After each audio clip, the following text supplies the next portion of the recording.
a minor elbow injury in 21, and now he's had a shoulder issue. There is an aspect of this where you just want to see him stay healthy. But if he is, it is a power arm. It's a guy who's not 4 steps away, and he's a guy who has a wide array of pitches. If he continues to improve that, this is a guy who could be a power starter with some swing and miss ability. I would say that is the high upside here. Well, that is what it sounded like in 2023 as the Cardinals had their sell-off. TK Roby was one of the prized prospects that they were able to get in return. And Alex, it's been a bumpy road for TK Roby since being traded to the St. Louis Cardinals, but this year it had all come together. In 16 starts at both the AA and AAA level, he had a 3.1 ERA. At AAA, things had mostly been going well recently. The strikeout stuff was starting to come together. He was adjusting to the major league ball, which they use at AAA, but strangely not at the AA level. That's another conversation for another day. TK Roby had been showing signs of, hey, this guy might legitimately compete for a spot in your rotation next year.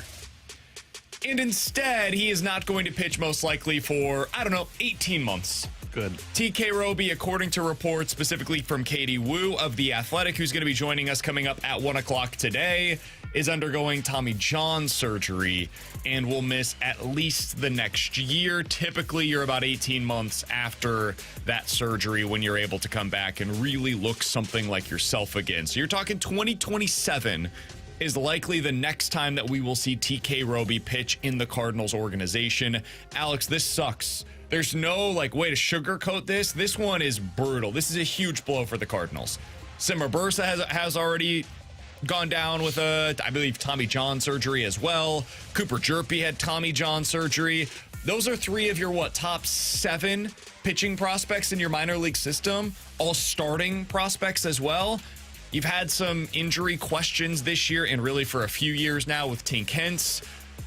Your system right now that had started to progress took another massive step back today with TK Roby going on the block for about 18 months. Yeah, I think all of the Cardinals front office, yells out unanimously back to the drawing boards because you hoped that this season was starting to develop more internal depth so that next year you have your starting 5 in a rotation at the major league level, but you're 3 or 4 guys deep into the minor leagues to where if you need somebody, you have reliable arms that you can bring up and say, this guy makes sense. Maybe 3 or 4 what Michael McGreevy was this year for the Cardinals. But now, as you just listed through that, most of these guys aren't pitching next year for you.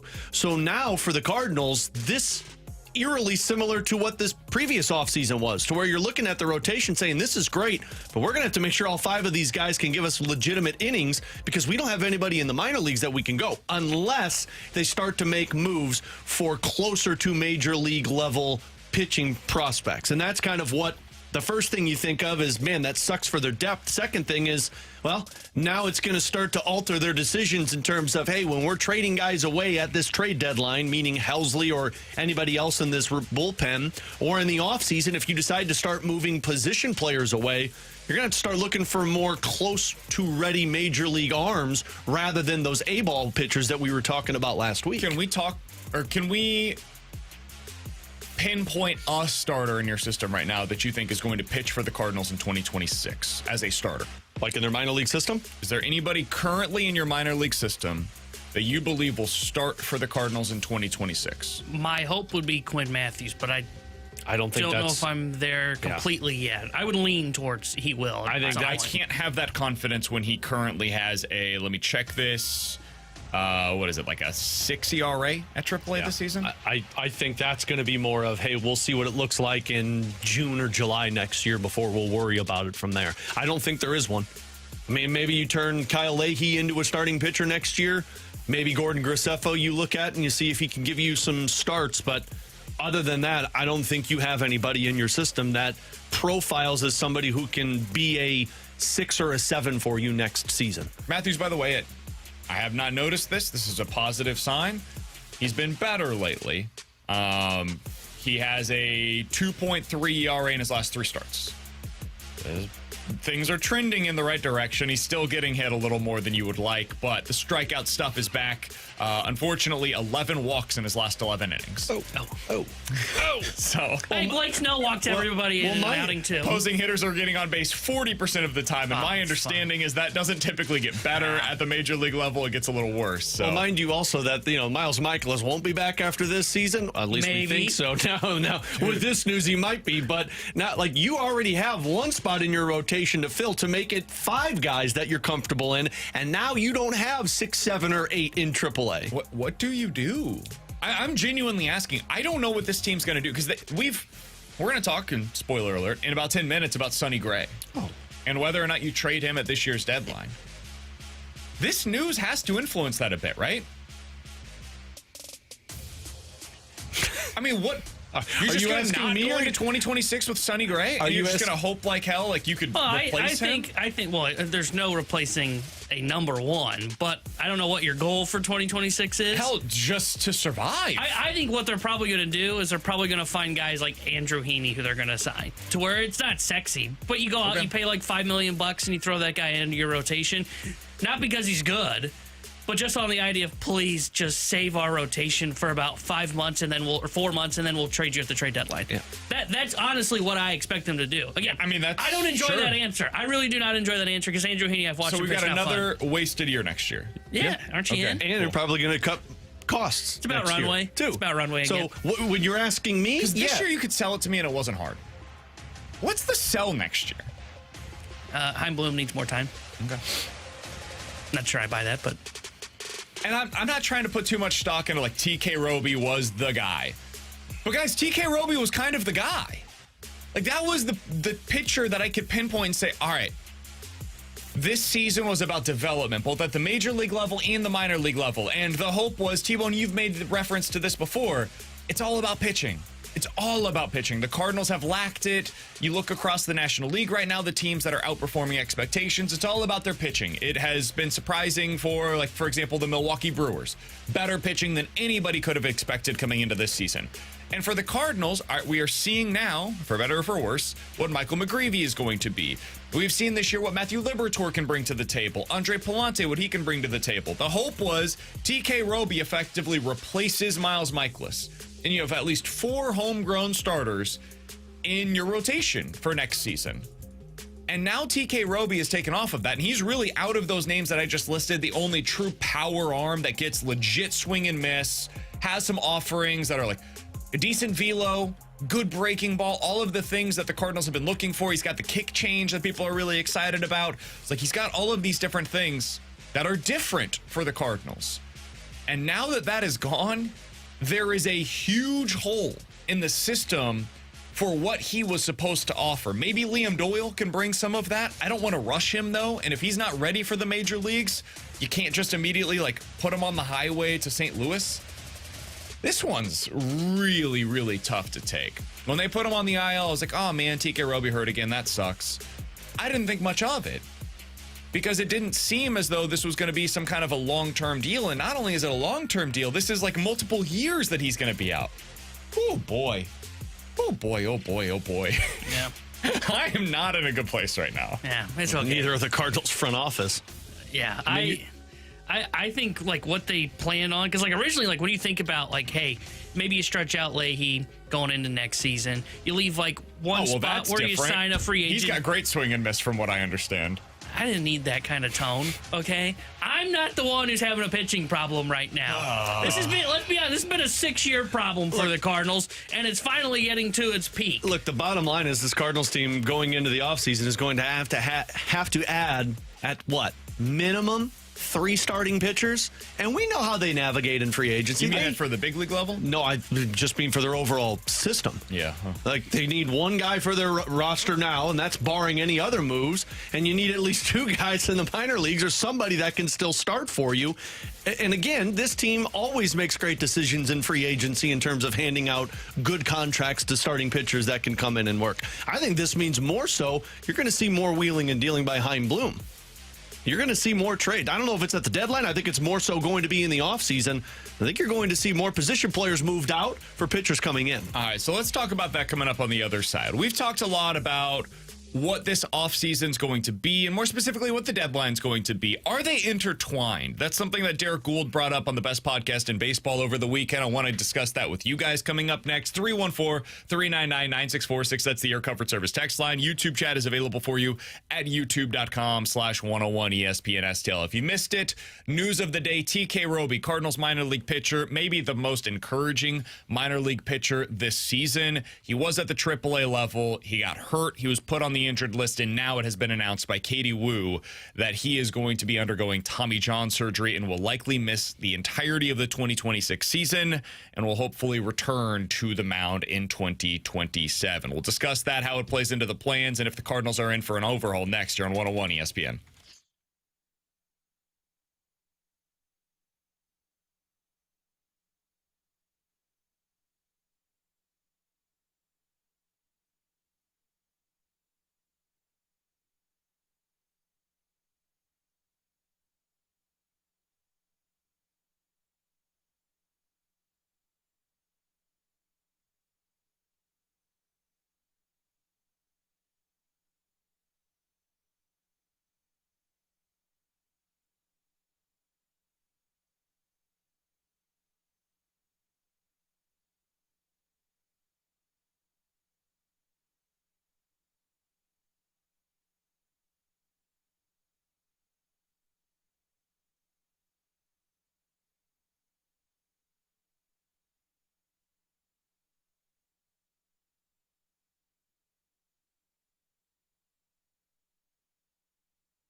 403-999-9646 is the Air Comfort Service text line to get involved in the show. YouTube chat is at youtube.com/101ESPN-STL. From Dr. Xander, guys, this is a little wild. The entire organization is not doomed because an oft-injured pitcher at AAA is injured again. Agreed. Not doomed. However, I would say this. If you had any hope for 2026, that might be gone now. It's now over. It's eliminated. I think that was gone I'd like to have a already. further conversation of the hope that you had in 2026 and what that looks like. I thought on the last episode of the Redbird Report, which you can check out on all of our, anywhere you find your podcast, I thought you already came to the conclusion that, boy, they're farther away than you thought. Maybe. TK Roby, though, was a big part of my hope for 2026. Maybe I was off on that, but, Yeah. I mean, you say yeah? Yeah. Okay. TK Roby, do what?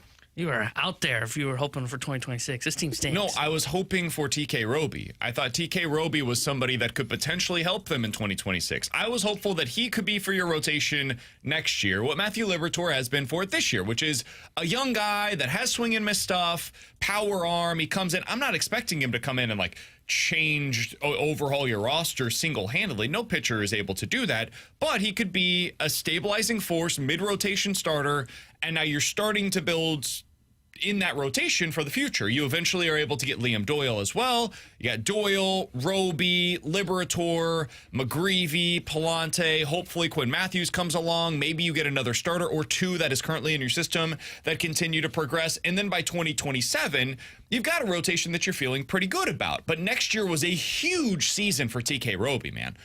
And now that's gone, and you have nobody in your system to replace him. Where this is different than, let me put it a different way. TK Roby was basically for your rotation in 2026 and beyond what Sonny Gray has been previously. And what I mean by that is you have no replacement. If Sonny Gray gets hurt right now for you, you're bleeped. You got nothing. And we've seen that over the last couple of seasons, both with the way that they've operated and also with the results that he's been able to put out there. You have nobody else in your system other than Liam Doyle eventually, that bring to the table what TK Roby currently maintains for you. So, yeah, I think this is a huge deal for them. And I people maybe call me Chicken Little. That's cool. I got no problem with that. I think some are underselling, including T-Bone, how big of a loss this is for the Cardinals. It's a huge, huge deal, not just for this year, but also for 2026, given the way that this team is currently operating. I'm going to let you go because you guys are... I'm not trying to downplay Roby as a significant loss, but one name that wasn't mentioned there was Quinn Matthews. Yes, for a reason. Quinn Matthews has a better strikeout per nine than Roby so far in Okay, AAA. do the strikeout compared to the walk rate. Yes, I get it. Quinn that Matthews is a is problem walking for him. batter per inning. I get that is a problem for him. Is a I expect that is going to be huge problem for him. figured out by the time we get to about, May of next year. I think this is a continued thing. Matthews is struggling. He's working through it at AAA. I expected him to have some struggles at AAA, considering he struggled last year. You expected him to walk a batter per inning when he had never done that. No, I expect him to struggle, but I think he will figure that out by the time you get to about May of next year. And I think he belongs in the same conversation as a high-powered arm that you hope could be a factor into 2026. I'm not saying he's going to be ready by opening day. I don't think Roby was probably going to be ready for opening day. I think he could have got maybe a call up here in September in the bullpen, done a trial, and then came in maybe with a chance to make the rotation. But I think Matthews can be a player in this rotation for the Cardinals potentially by May of next year. And I think he's got huge stuff, too, to where he will play up in the rotation as well. I'm not trying to downplay the Roby injury, but I think they have got at least one other piece that you can still hope, if you've got hope for 2026, as a piece that you can look and say, okay, boy, I hope he figures this out, because if he does, he can have dynamic stuff from the left side. I think that's kind of where, I don't know if I had hope for 2026. I think my hope for just so I can clarify real quick, my hope for 2026 is not like the Cardinals are going to be a World Series contender next year. It's this can be for the rotation what 2025 was for the position players, where you start to get answers. And that matters not only for 2026, but for 2027 and beyond. And when you have a player like TK Roby that has the upside he does, and I think we're overstating what Quinn Matthews' upside is a little bit here. He's throwing like 90 miles per hour right now down at the AAA level. He's got a lot that he's got to get right before he's at the level of TK Roby, just to be clear. I think when you look at what 2026 could have been for your rotation, it could have been a youth movement for that, the way that this year was for the position player. So that's what my hope was, Alex. Yeah, I think that changes with no TK Roby. Yeah, and if that's where your hope's at, then absolutely it changes, because that's one of the pieces of it. But to T-Bone's point, I do think that there's at least some type of runway for a Quinn Matthews next year in the rotation, whether it's at the beginning of the season or the middle of the season. But if you're going off of the runway in 2026 for the pitching side of things, then you're still in a position that you're waiting. If I could try and spin this to a positive, like BK tried to spin it to a positive last week, maybe this forces the hand of the Cardinals to actually be aggressive with some of their position players. Maybe this forces them to actually get creative and get aggressive and go out there and move off of the 5 middle infielders that they have on this roster or the 4 outfielders that they have and go out there and trade one of those pieces to go get a high upside piece that could come in and maybe be a 1 or a 2 for this rotation. Because otherwise, if TK Roby wasn't there, then they'd be planning on him being in the rotation. You'd be planning on Quinn Matthews at some point. T-Bone brought up Bryson Motts by the end of this season, probably pitching in Memphis for the Cardinals. He's an option.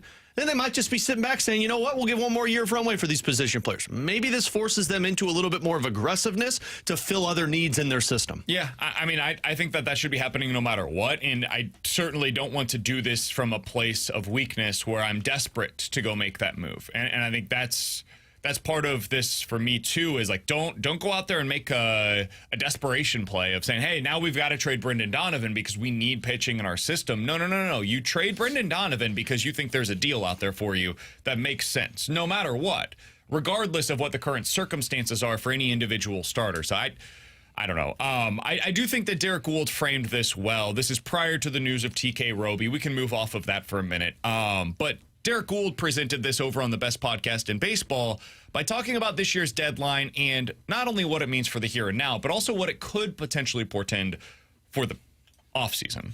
Oliver Marmol said in spring training, this is a failure of a year if we leave without having proper evaluations on a group of players. That seems honest and direct and entirely true because you have a new front office coming in. At what point in time does the front office look at this group of young players and go, that is a group of young players that is going to be perfect for a team that hovers around 500? Could the trade deadline not be a buy or sell, but be prelude to an overhaul? So, Alex, I was looking at this because there was a really good piece by Derek Gould over the weekend on the St. Louis Post-Dispatch website, and he was talking about Chaim Bloom's previous experiences in Boston and what he did there and how he overhauled that roster. I looked at the 2023 Boston Red Sox and compared that to where they are today because his whole thing was, I'm going to fix this minor league system. Sound familiar? And we are going to start producing our own homegrown talent. Well, today they have done exactly that. You look up and down the roster, it is littered with players that were developed and or drafted by Chaim Bloom in his tenure in Boston. There were like 3 starters in position player wise from 2023 that remain starters on the roster in 2025. The rotation is 2 starters from 2023 that currently are starters there in 2025. Otherwise, the entire roster has been churned through, and now they are primarily, at least, built among their homegrown position players, and many of their pitchers are also homegrown as well. Is that something that we are about to experience here in St. Louis, where over the next couple of years, we look at this roster right now and we're like, man, that or we came into the season at least looking at the roster and saying this could be the start of what is a homegrown nucleus. Is it possible that that is not the case at all, and instead it is going to be overhauled over the next couple of years the same way that Boston was? How do you feel about that? I think it should be overhauled. I think when you look at this roster, and yeah, there was a little glimmer of hope that this year was seeing that homegrown nucleus of guys coming up through the system, and that's going to be the one that carries them back into winning. But look at where we're at right now. We're back to a 500 record, and you're talking about missing the playoffs once again. Like, I'm looking at what they have right now for just second base and shortstop going into next season. You've got 5 guys with the understanding that Nolan Arenado is probably going to be here. I think we all can agree on that. We'll do that later. But if he's here, you've got Gorman, Sajaci, Weatherholt, Donovan, and Wynn. That's 5 guys for 2 positions. And then in the outfield, you got Walker, Victor Scott, Lars Nootbaar, Alec Burleson. That's 4 for the outfield. You could throw Donovan into that mix as well. And maybe even Herrera, too. Exactly. So, like, you've got a lot of these position players And I understand what you're saying. You don't want to deal from an area. You don't want to deal because you have an area of weakness on your team. Oh, no. I don't want to deal out of desperation. Yeah, I don't that's want to what I deal meant. because TK Roby got hurt. Now I have to go out there and get a starting pitcher that's at the AAA level that can contribute to us next year. It just very much locks you into a specific type of return that I don't think they should be looking But I think the TK Roby injury just shows that this team still is very thin in their minor league system with pitching. And I know how pitching goes. It just gets injured. But when you have a lot of these guys that nobody has really taken over and saying, like, I'm the star that's going to carry this team, if I'm Hein Bloom, Ollie's right at the beginning of the season. It's a failure if you don't get answers on these. I think you're going to have the answers at the end of the season that, hey, we're a 500 club again, and we gave these guys a runway. It's time to start moving off of these position players and go out there and acquire some up-and-coming talent that can make us great in other areas. I think I've seen a lot of people saying how, like, this season was a failure because you didn't get the answers that you were looking for on some of any of these young players. I actually think that means it was a success by my standards. I just wanted information. I think you got answers. I wanted to find out, what are these players capable of? And that doesn't necessarily mean it's all going to be good. Like, sometimes you find out, all right, what we thought we had, we don't have. Like, it's not good enough. And I think you've seen that on a lot of their young players this season, is what we thought was still in there, it may not be in there. And the potential that we thought they may have, it might be a lot lower than that. Like, maybe Mason Wynn is a plus defender and an average hitter. That's a good player. A lot of teams across Major League Baseball would love to have that piece at the shortstop position at 23 years old, cost controlled for the next 5 to 6 years. Is that what you want to build around? You get to make that decision this offseason. Alec Burleson, high average, decent pop, never going to be a great defender, but that's what he is. Okay, now how do you value that? Ivan Herrera, obviously not a catcher. Could be a really good DH, right-handed bat, hits for average, gets on base, decent pop, like just a really solid all-around hitter. Where do you play him? Is he DH? Is he a corner outfielder? Now you get to make that decision. So we have had some really important answers on these players. Now it's about valuing that and finding out where they fit into your future. So I do think Derek's on to something there. I think this team needs to have, whether you want to call it an overhaul or kind of filtering through some of these options. You have too many players for too few spots right now, and you have too few pitchers, as we've discussed. So, yeah, it's time to start churning through some of these current big league options and deciding these are the players we are building around. These are the players that get us are used as capital to help us find other players that we're eventually going to build around as well. Yeah, I think they're at that spot as well, because I mean, think about what they are missing right now, and it's not complementary pieces. Like, I think a lot of those pieces that you named there are probably complementary. I'd say Herrera has a chance to maybe be a star, but right now falls into the complementary pieces. When is that? Donovan is that?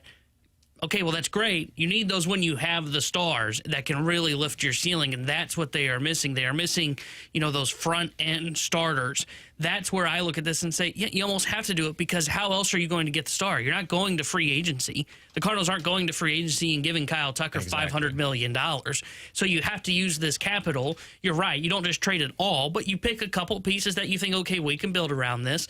So maybe they decide, you know what, Mason Wynn, it's worth having a plus defender at the shortstop position that's a league average bat, and we'll try and make J.J. Weatherholt that plus bat that's at second base, for example. Okay, well, that means now you've got Nolan Gorman, potentially Brendan Donovan, Thomas Ajayci to use as potential capital to go out there and maybe acquire a star, or go out there and acquire a high upside kind of starting pitcher, that whether that is at the big league level or a guy that is in the minor leagues that you think can be a number two. They are going to have to make those decisions. I'm skeptical they will do that at the deadline, but I think they will make those decisions this offseason. One player that could be made, or a decision could be made on him at this year's deadline, is Nolan Arenado. We do have an update on that from MLB.com. We'll pass it along next year on BK and Ferrario.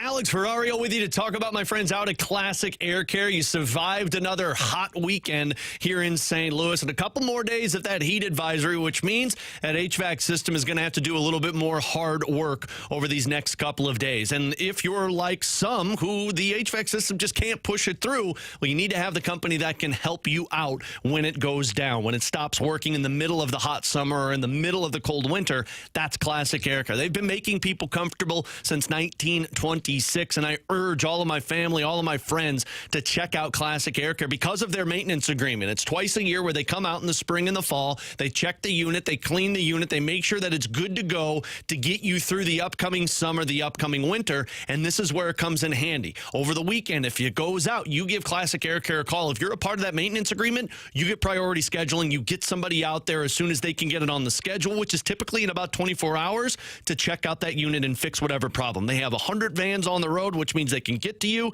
and they also run 7 days a week and have after-hours techs available. So give them a call today. Schedule online. Just do me a favor and tell them Alex Ferrario sent you. It's Classic Air Care and ClassicAirCare.com.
Tanner Hendrickson here with a Sports Center update driven by Johnny Londoff Chevrolet and Johnny Londoff Autoplex.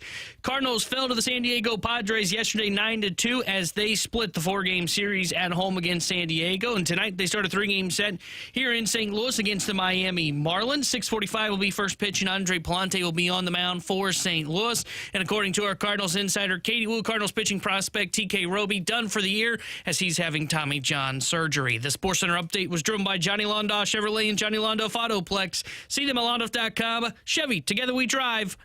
Are you kidding me?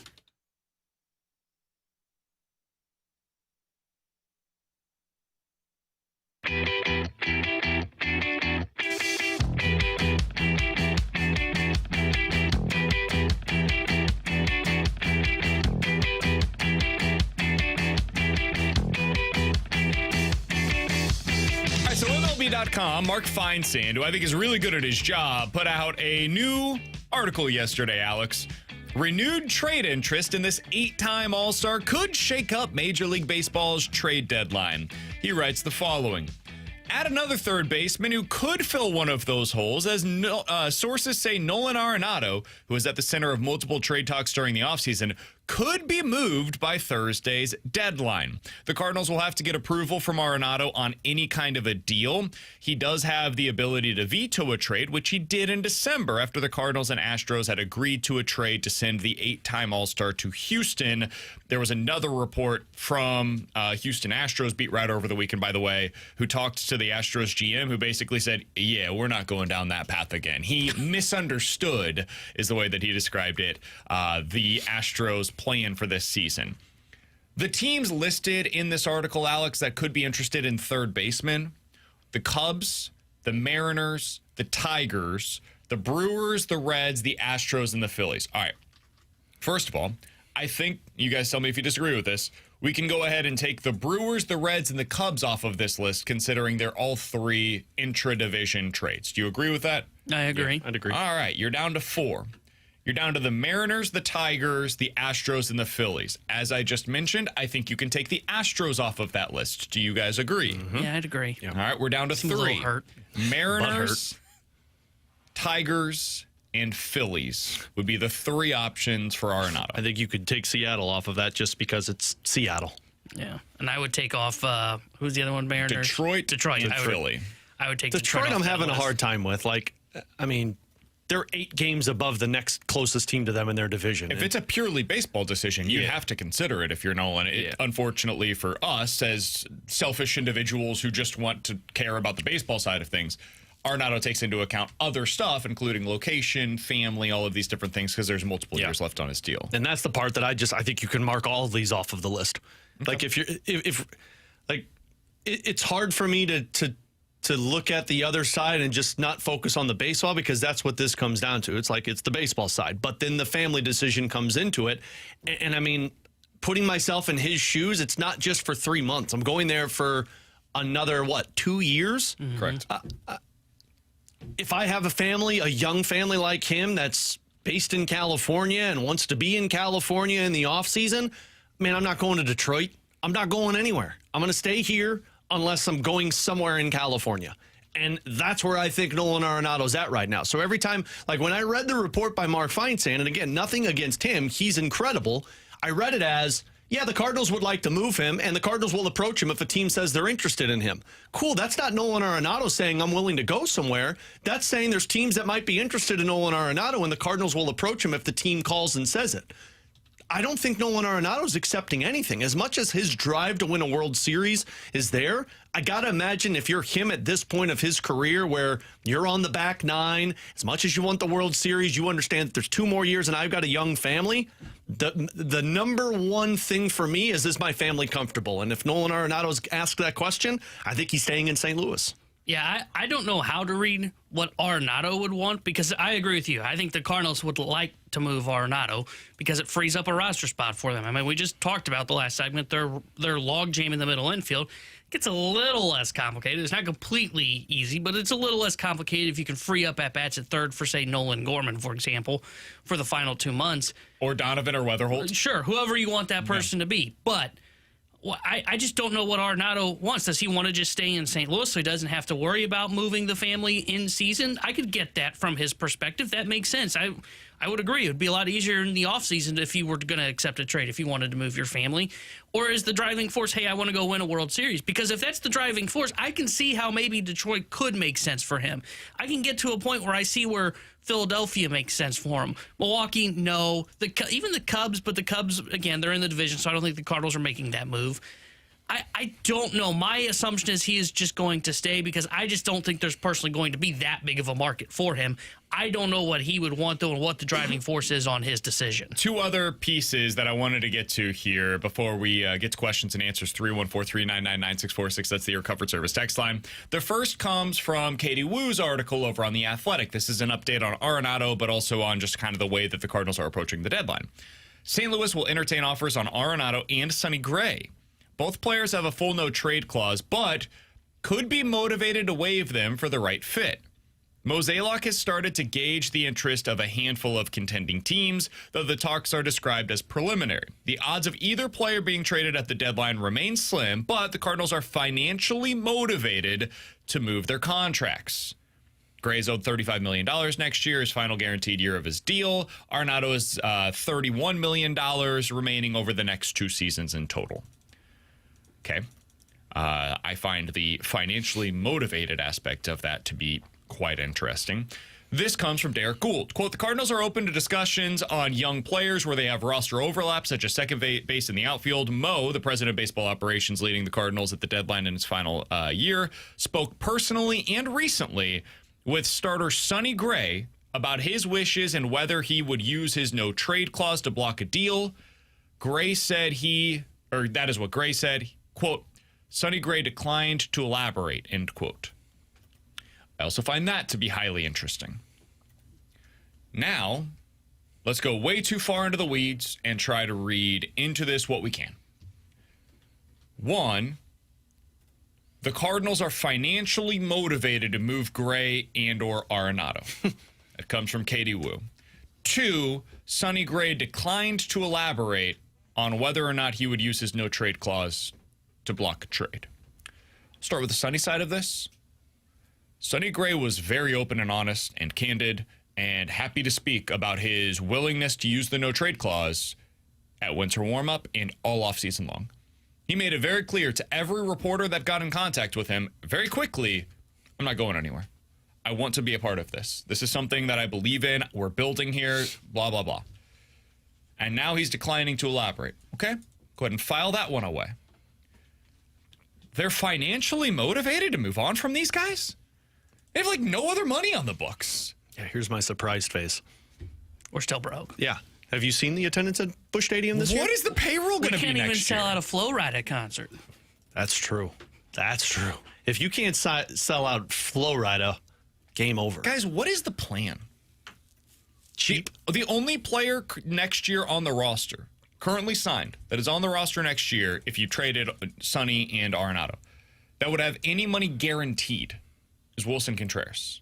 Everybody else is either like pre-arb, arbitration. They're all guys that are not free agent / guaranteed deals. It would only be Wilson Contreras. What's the plan here? What's cheap. going on? I think the plan is to go cheap. There's nobody coming. How cheap? Get rid of Sonny Gray, get rid of Nolan Arenado. That cheap. And Less than what the Blues are handing out. Replace it with. That's like sub $100 million payroll cheap. Yeah. We want to do the Rays model. Look at what the last couple of years have been. You think this team's sitting there being like, yeah, we're willing to spend a little bit more now. There's only 5 teams in Major League Baseball spending less than $100 million. Well, might want be to be 6. Yeah, might be 6. 6 is a serious number. Haven't you heard that? We're going to join Colorado once they get out of the Arenado money. Look, 7. I think what the goal is to sell off as many expensive contracts as possible and try and make some moves for some younger players.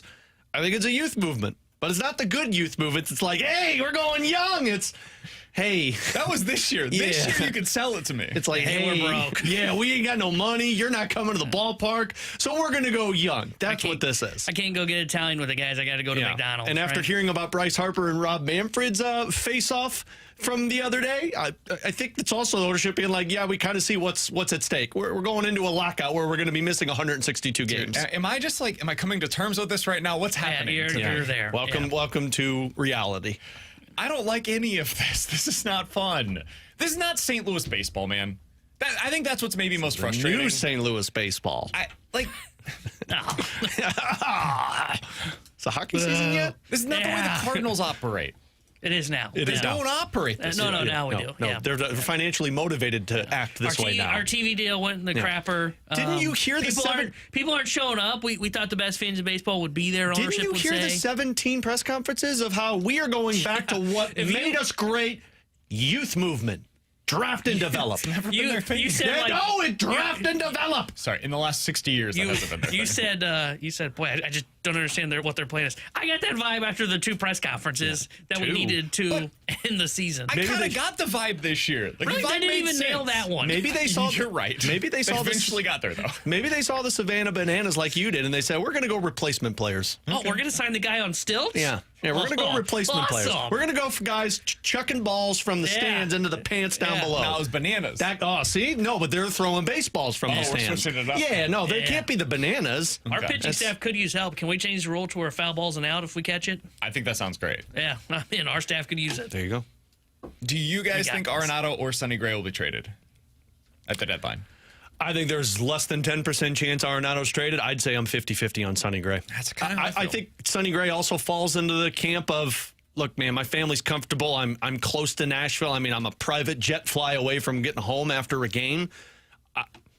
If I'm him, I think I'd be more motivated to stay where I'm at, but I don't know where his motivation is. It sure sounds like Arenado's motivation is his family. Not saying Sonny Gray's isn't his family. That made it sound bad. Somebody in the text line said He loves his family, too. Somebody on the text line said the Cardinals will reinvest that money in Andrew Heaney. It's so funny. T-Bone brought up that exact name before the show today. Yeah, be prepared to have a rotation of like 2 35-plus-year-old. Quintana, Heaney, they're gonna hold down the fort on the back end next Cleveland year. our Passon just tweeted out that the Guardians closer Emmanuel Clase has been placed on non-disciplinary paid leave as part of the MLB's sports betting investigation. Good Lord. Well, there's another closer off the board. Yeah, Helsley's now Helsley is spiking up. available. We have a problem with this stuff. Oh, you're What's there going now? on? Well, what is happening? It's been a problem. I mean, Shohei, it was his guy. It wasn't Shohei. We're not worried about Luis Ortiz. Can I ask a follow-up question on this? Why aren't any NFL players getting in trouble? Well, give it time. They do. They get slapped on the Jameson hands. Williams, I'm looking at you. He was betting on not football. He was betting on other stuff. He was just at the team facility when he was doing it. This is wild, dude. What is Emmanuel Clase doing? I don't know what to answer there. Trying to close out one of his bets, I guess. Man. Great for Helsley. Great for the Cardinals, I should say. Not Helsley. I mean, that's wow. Well, by the way, that makes you wonder, like, oh boy, that Cleveland locker room. Oh, yeah.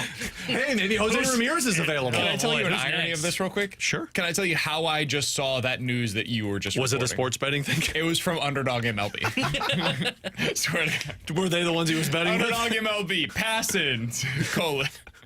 Manuel Clase placed weird on Underdog tweeted that non-disciplinary paid leave as part of MLB's sports betting investigation. Good Lord, man. This stuff is happening way too often lately. All right, coming up in about 15 minutes, Mike Ferrin of MLB Network Radio. He'll try to knock some sense into me. Questions and answers coming up next year on 101 ESPN.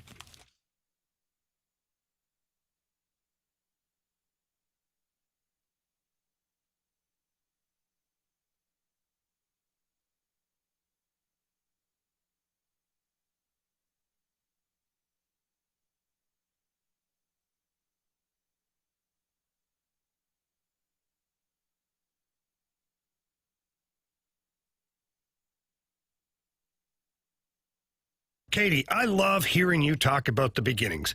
Talk a little about your earliest memory of Elite Comfort Experts. Well, we were taking a ride to buy the first of minivans for Elite. And on that drive, I'll be honest, it was nerve-wracking. We didn't know what the future would bring us, but Tim made a promise to always do the right thing. And here we are. We've come a long way. You certainly have. I also love your motto, no gimmicks, just guarantees. You aren't going to raise your prices just so you can scream and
answers.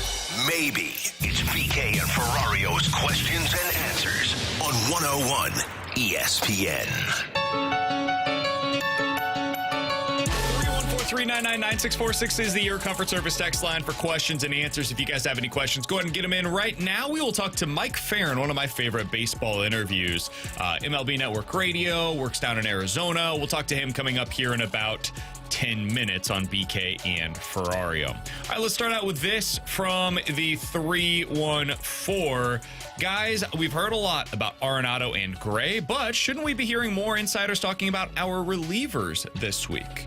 I think you'll start to hear that. Katie and Derek both had reports over the weekend that the Cardinals are listening on all of their pending free agent relievers. So that would include Helsley, Maton, and Matz. My assumption is they would also be listening, and this is just purely my guess, on JoJo Romero. And then if you want to throw John King into the mix as well, feel free to do so. I think they would be willing to listen on any of those. I think at least 3 of them, the pending free agents, are very likely to be dealt. Yeah, I think the relievers that aren't closers are more guys that names pop up like the day before the trade deadline. I think the ones now are the prolific names like the big closers, starting pitchers, things like that. Yeah, Helsley you'll see pop up nationally probably starting today, especially now with the Class A news. Maton and Matz, you're probably only going to hear about those guys locally. Most of the time, your setup relievers don't get a ton of attention on the national scale. That's typically just your closers. 314-399-9646. That's the Air Comfort Service text line from the 636. Guys, did you see City SC pull off another embarrassing loss over the weekend? Could they be a bigger circus than the 2007 to 2011 Rams? That's a pretty high bar. Yeah, I mean, that's like that's the pinnacle of the circus, if you're going to label it that. But I've kind of just checked out of City SC. Yeah, because I know what happens. Guy. We don't have to talk about this. I watched the end. I watched the final 20 minutes, 30 minutes of the game. At home. Be competitive or I'm turning off. They're not as bad as the Rams from 07 to 11. I remember that. They're not that bad, but man, they are the bad news bears of the MLS. I mean, they were up 1-0, played like an excellent first half, and then they take a stupid penalty in the box, give up a goal, and then a guy goes up to head a ball away and literally throws his hands in the air like he just don't care and touches the ball with his hands and takes another penalty, and they lose 2-1. They're 4-14-6. Yeah, they are awful. I don't know what their direction is. They keep throwing money at the transfer market. They stink. That's all I got for you. They're the bad news bears. They should fire Lutz. Okay, well, there you go. 314-399-9646 is the Air Comfort Service text line from the 314. Do you think Major League Baseball would survive a prolonged and contentious work stoppage? And don't you think that the players will lose in the court of public opinion? I don't know what the court of public opinion will be this time around. Typically, I think it's pretty 50-50. People behind the owners, people behind the players. You kind of have your side and you straddle that side of the fence. This time around, I do think there seems to be more public sentiment for the owners than there has been in recent years, because I think we can all look at the way that the revenues have gone, the way that the payrolls have gone in Major League Baseball, and the gap is wider than it has ever been before. And I think that represents the owner's argument really here. So I don't know how it's going to be viewed publicly, but will baseball survive? Yeah. I think it's really unfortunate timing, though, because baseball's in a pretty good spot right now. The game itself is crisp. There are great athletes on the field. The pitching is, people are going to hate me saying this, the pitching is better than it's ever been before, like the shapes of everything, the velocity. It is harder to hit now. Maybe that's a better way to put it. It's harder to hit now than it ever has been before. And they're kind of throwing that away by potentially getting into a work stoppage. Yeah, I mean, to ask if it's going to survive, I mean, it's going to survive. It's baseball. But, the way for me, hockey survived. And hockey was probably the lowest of all 4 professional sports at the time that they had their full season lockout. And they not only had a full season lockout, but 10 years later, they had a half season lockout. And now hockey is probably at the best it's been in a long time. So you'll survive. It's just going to be ugly for at least a year, maybe 2. Yeah, I think baseball would survive, but it may take a couple of years to get the fans' graces back. It took hockey a couple of years. You think back to that 22 year, what really helped baseball kind of make that lockout disappear from people's memory, because they did start later. Now, they played a full season, but they started later. was the fact that you had Aaron Judge break the all-time single-season home run record in the AL, and Albert Pujols hit 700 home runs. If you don't have those two things, the lockout maybe is a little bit more on people's mind. I'm not saying baseball falls off a cliff, but people remember it, right? The home run chase in the 90s helped kind of propel baseball back after its lockout. So I think there would be some of that, but baseball ultimately is going to be fine, and I think people will side with the owners. I think baseball desperately needs a cap. All right, Alex, final one here. We can do this real quick. Alex, I know this is a shot in the dark, but shoot or shoot. I want to propose to my girlfriend at a Blues home opener, and I was hoping to get on the big screen or at least do something special at the game. We went on our first date at a Blues game. I hope it's going to be special. Any advice or hookups for me? Can you help this guy out? I can try. I don't know if I have the hookups. I don't know what advice I'd have. I don't know if I could pull off a proposal at a hockey game. My then girlfriend, now wife, flat out said nothing in public. Yeah, that's kind of how my Katie was. She was like, if that's what your girlfriend wants, yeah, though, God bless you. especially like, if it's a part of your relationship. The problem is, like, man, that's such a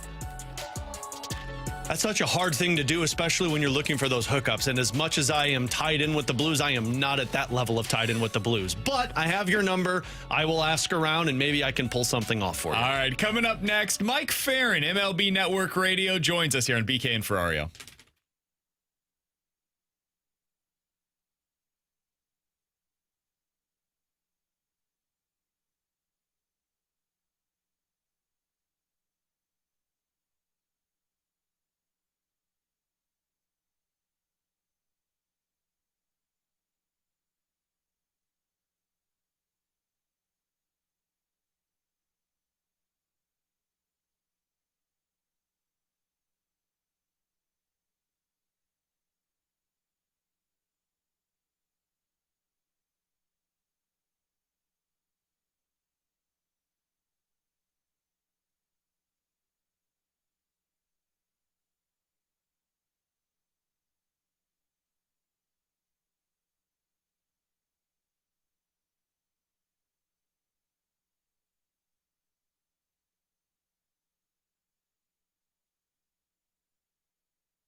Alongside Alex Ferrario and Tanner Hendrickson, I'm Brandon Kiley. Happy to go out to the Callier and Thompson hotline. One of my favorite guests here on the show over the years has been Mike Ferrin. He's part of MLB Network Radio. You can find him on Twitter at Mike_Ferrin. Mike, we appreciate the time as always. I know you've got a heart out, so we'll get right into this thing. You're based in Arizona. You've seen a lot of this National League wild card race. Are you surprised that the Padres have not pulled away from the pack? Because it feels as though that's the team that's better roster-wise than the rest of this group, but they can't seem to pull away. Yeah, I am a little bit. I mean, I think some of it is the injuries to the pitching. I think a lot of it is actually their offense, which, despite yesterday, has been pretty mediocre over the last couple of months, in large part because they have just a little bit different construction than a year ago. And talking to people around there, one of the concerns has been that there's more chase in that lineup, that they're a little bit more aggressive. They have more counts the way that they did a year ago. So I would guess that that's something that they're probably going to try and address here at the deadline. I think it's going to be something that's worth watching. I also know, as you guys do, Mike Schultz teams tend to have a ton of success in the second half. And so I'm curious to see how that turns out. I mean, this is really remarkable. I went and ran the numbers. I was doing an ESPN radio game there. They have, I think in his career, his teams in the second half after the All-Star break, their winning percentage is the equivalent of a 103-win team. Jeez. Is that ridiculous? Yeah, it's death taxes and Mike Schultz team saying, like, well, we're a second-half team. We lived that in about 3 years, Mike, and as frustrating as we got with it, it was like, yeah, but they actually are a second-half team. He's right. Yeah. So yeah, it's pretty incredible. He's a great manager. I mean, it's kind of like his way or a highway. Some places I've known Mike for a long time. I'm a big fan of his, and the proof is in the pudding. So, Mike, let's look at the Cardinals for a minute in this what was wild card race. Now I feel like falling out of it. Now looking at it as a seller team, they went into this season with kind of a direction of wanting to get answers on their players, and then it was all of a sudden, hey, we're competing for a playoff spot. Do you feel like where this team is at right now that you've seen enough from them to where you have answers that they have as a roster? Yeah, I mean, listen, I think that there are still some questions that they have. I think they don't know what Jordan Walker is yet, right? I think that the next couple of months, I don't know that that's going to give you a definitive answer, but I think you should have a better idea.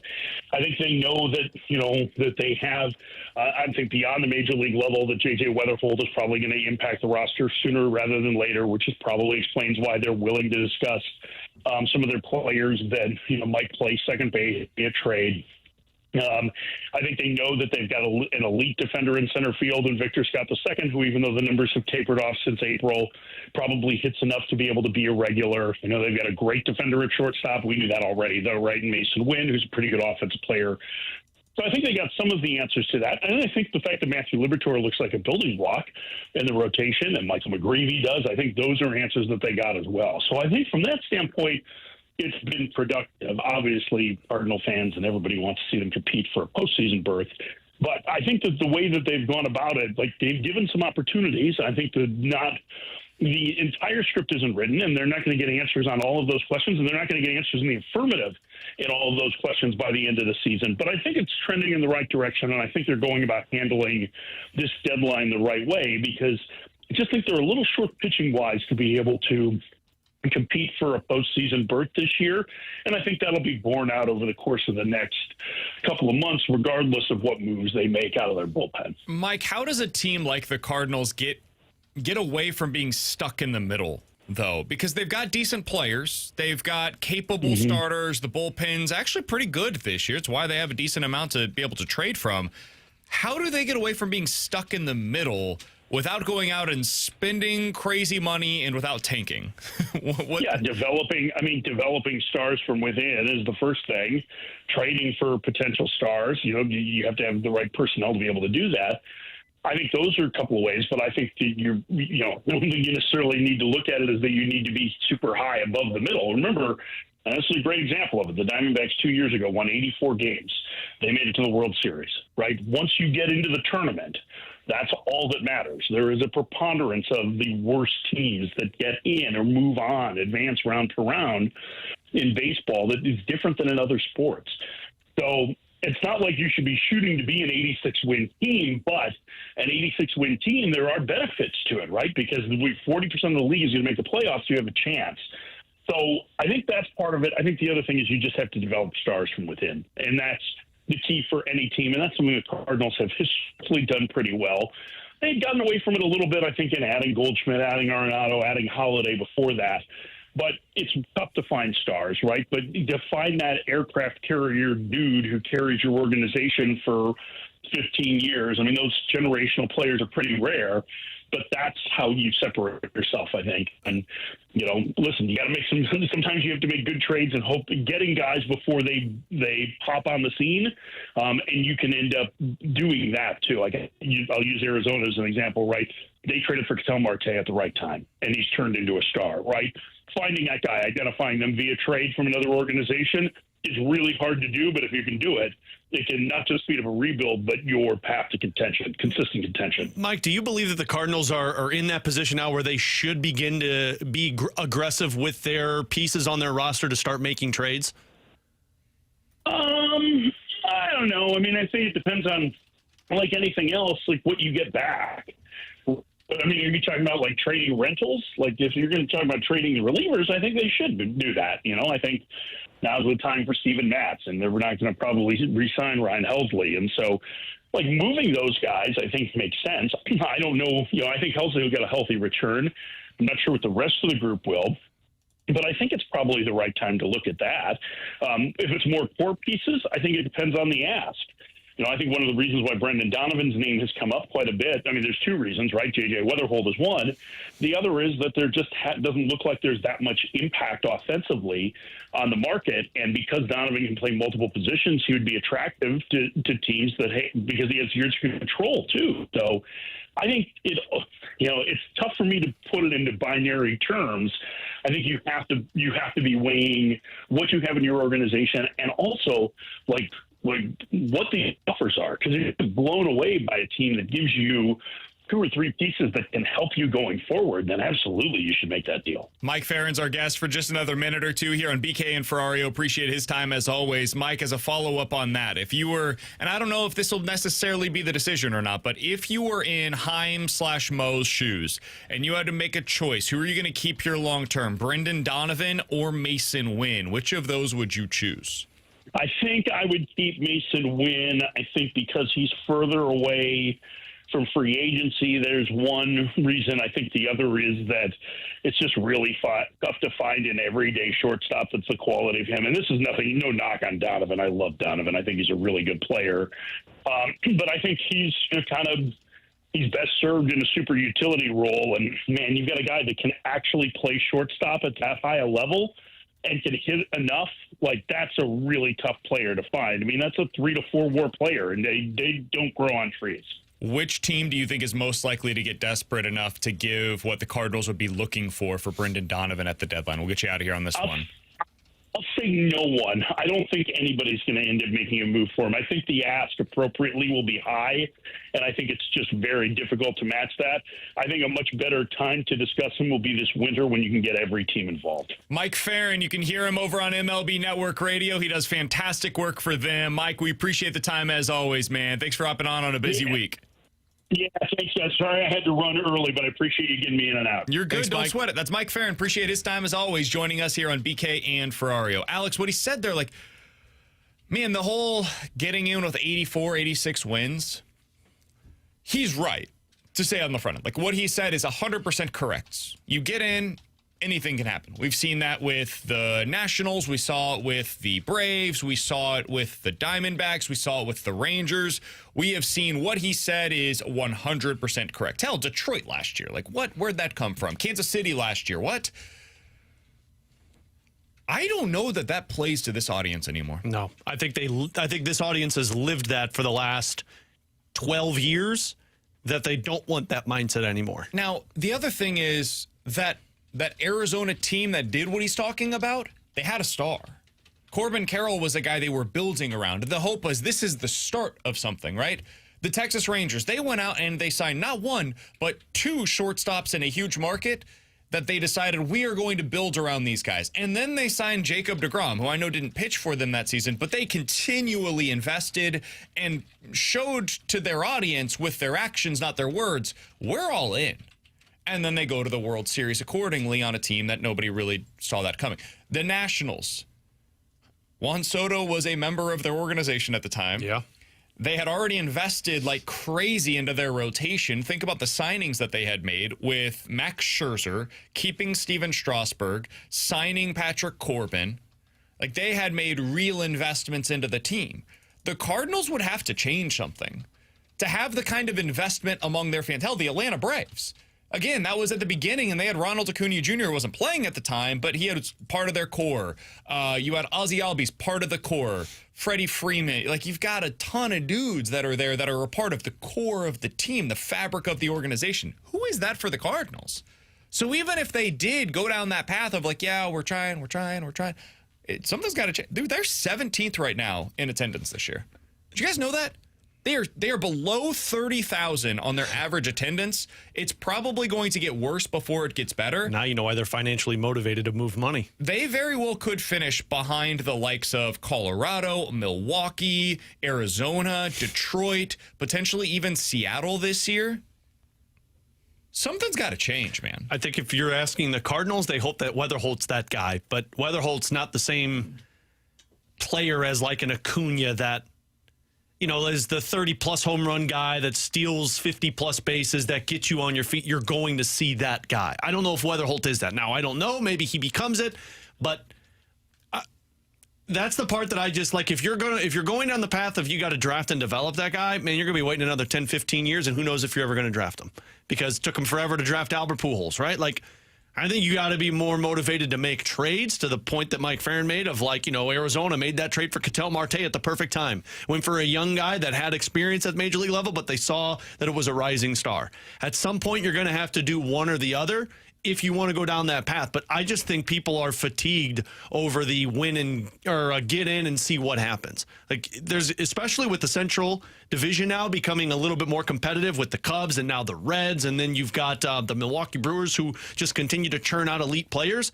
Man, you can't do that anymore in the National League Central. You have to go out there and have a piece of your team that gives fans a reason to be optimistic. And before it was the trades. And if you're going down the draft and developing side, man, you might be waiting a long time. You are now where the Giants have been. We mentioned this last week. And I'm talking about San Francisco Giants. You're lacking that star. You're lacking the guy that gets you out to the ballpark. I know the Fast Lane have talked about this. People get annoyed at the conversation of, like, who is a star, who isn't a star. Guys that get you out to the ballpark. Who is that player? And for everybody, that may be a little bit different, right? For me, like, Shohei Ohtani's coming to town. I'm going to be at the ballpark at some point that weekend. And there are different levels to that. Shohei is at the top of this pyramid of stars in Major League Baseball. Like, I like going to see Bryce Harper. I think he's just such an outstanding baseball player. I love watching him play, right? I want to be out there to see Ronald Acuna Jr. I like going out there to see guys with crazy tools. Like Pete Crow Armstrong, I want to go see that guy play baseball. He's a hell of a lot of fun. I don't know that I would consider him a superstar. Like, I have no idea if what he's doing is sustainable long term. I sure as hell want to see it right now, though. Like, you go out, Jacob Mizorowski, when that guy comes to town, I want to go watch that guy pitch. I can't believe what he's doing with the baseball. It seems impossible. So it's these, I'll call them loud tools. O'Neal Cruz, that guy hits the crap out of the baseball, dude. Ellie De La Cruz might hit like 30-plus home runs and steal like 50 bags or I might see an season. Inside the park home run by him. Yeah. Who is that guy on the Cardinals? Like, how do they acquire that? That's what they're really lacking right now. And that can be a pitcher. It can be a position player. I don't care. But they need something that I can look at and be like, I can't see that elsewhere. That's different. And that's the kind of thing they're lacking. It's the kind of thing they really have lacked for a decade? More? Yeah. Pujols. I don't know if they... I don't think Carpenter was that No. Yeah. He was a good player. I think not a Arenado star. there at the beginning was like, that defense. Goldie. I think Arenado Goldie and Arenado those first at the very years. beginning. Yeah. But if you're going consistently, it's probably Yachty I and will Waino. continue to say Pujols. Goldie wasn't that for me. And that's unfair of me. Everybody's got their thing. Goldie was more name recognition. Goldie did stuff that was amazing. Goldie didn't do anything necessarily that I'm like, I can't see that elsewhere. Goldie was a really, really good hitter, an elite level hitter, and a Gold Glove caliber first baseman. But there was something about him that lacked any kind of a flair, and that for me, and again, I can only speak for myself, that is something that I prefer, as you guys can tell by all of the players that I've mentioned so far. They all play with a little bit of flair. Cardinals don't really have that. So He won an MVP over Arenado. yeah, and was deserving it. The production speaks for itself. But they're really missing that guy right now, and it doesn't seem like it's coming anytime soon. Coming up next, Tucker. what? Yeah, sure we will. He doesn't have that either. Yeah, I was going to say, you didn't even know he was a The way you were superstar. talking about Goldie, I know. The way you were talking about Goldie, I was like, man, that guy that I typically would say is like your prototypical Cardinal. I'm not even sure that guy would bring people back. No, you're not Because going Tucker's that guy. I mean, everything I read about Tucker 100%. or heard about Tucker in a podcast, it's like, that's a perfect Cardinal. Boring, blah, but man, plays good Amazing baseball player. Yeah. Amazing baseball player. But there's nothing about him that you look at and be like, that's different. Yeah. PCA, that's different. Hell, Victor Scott at his best, different.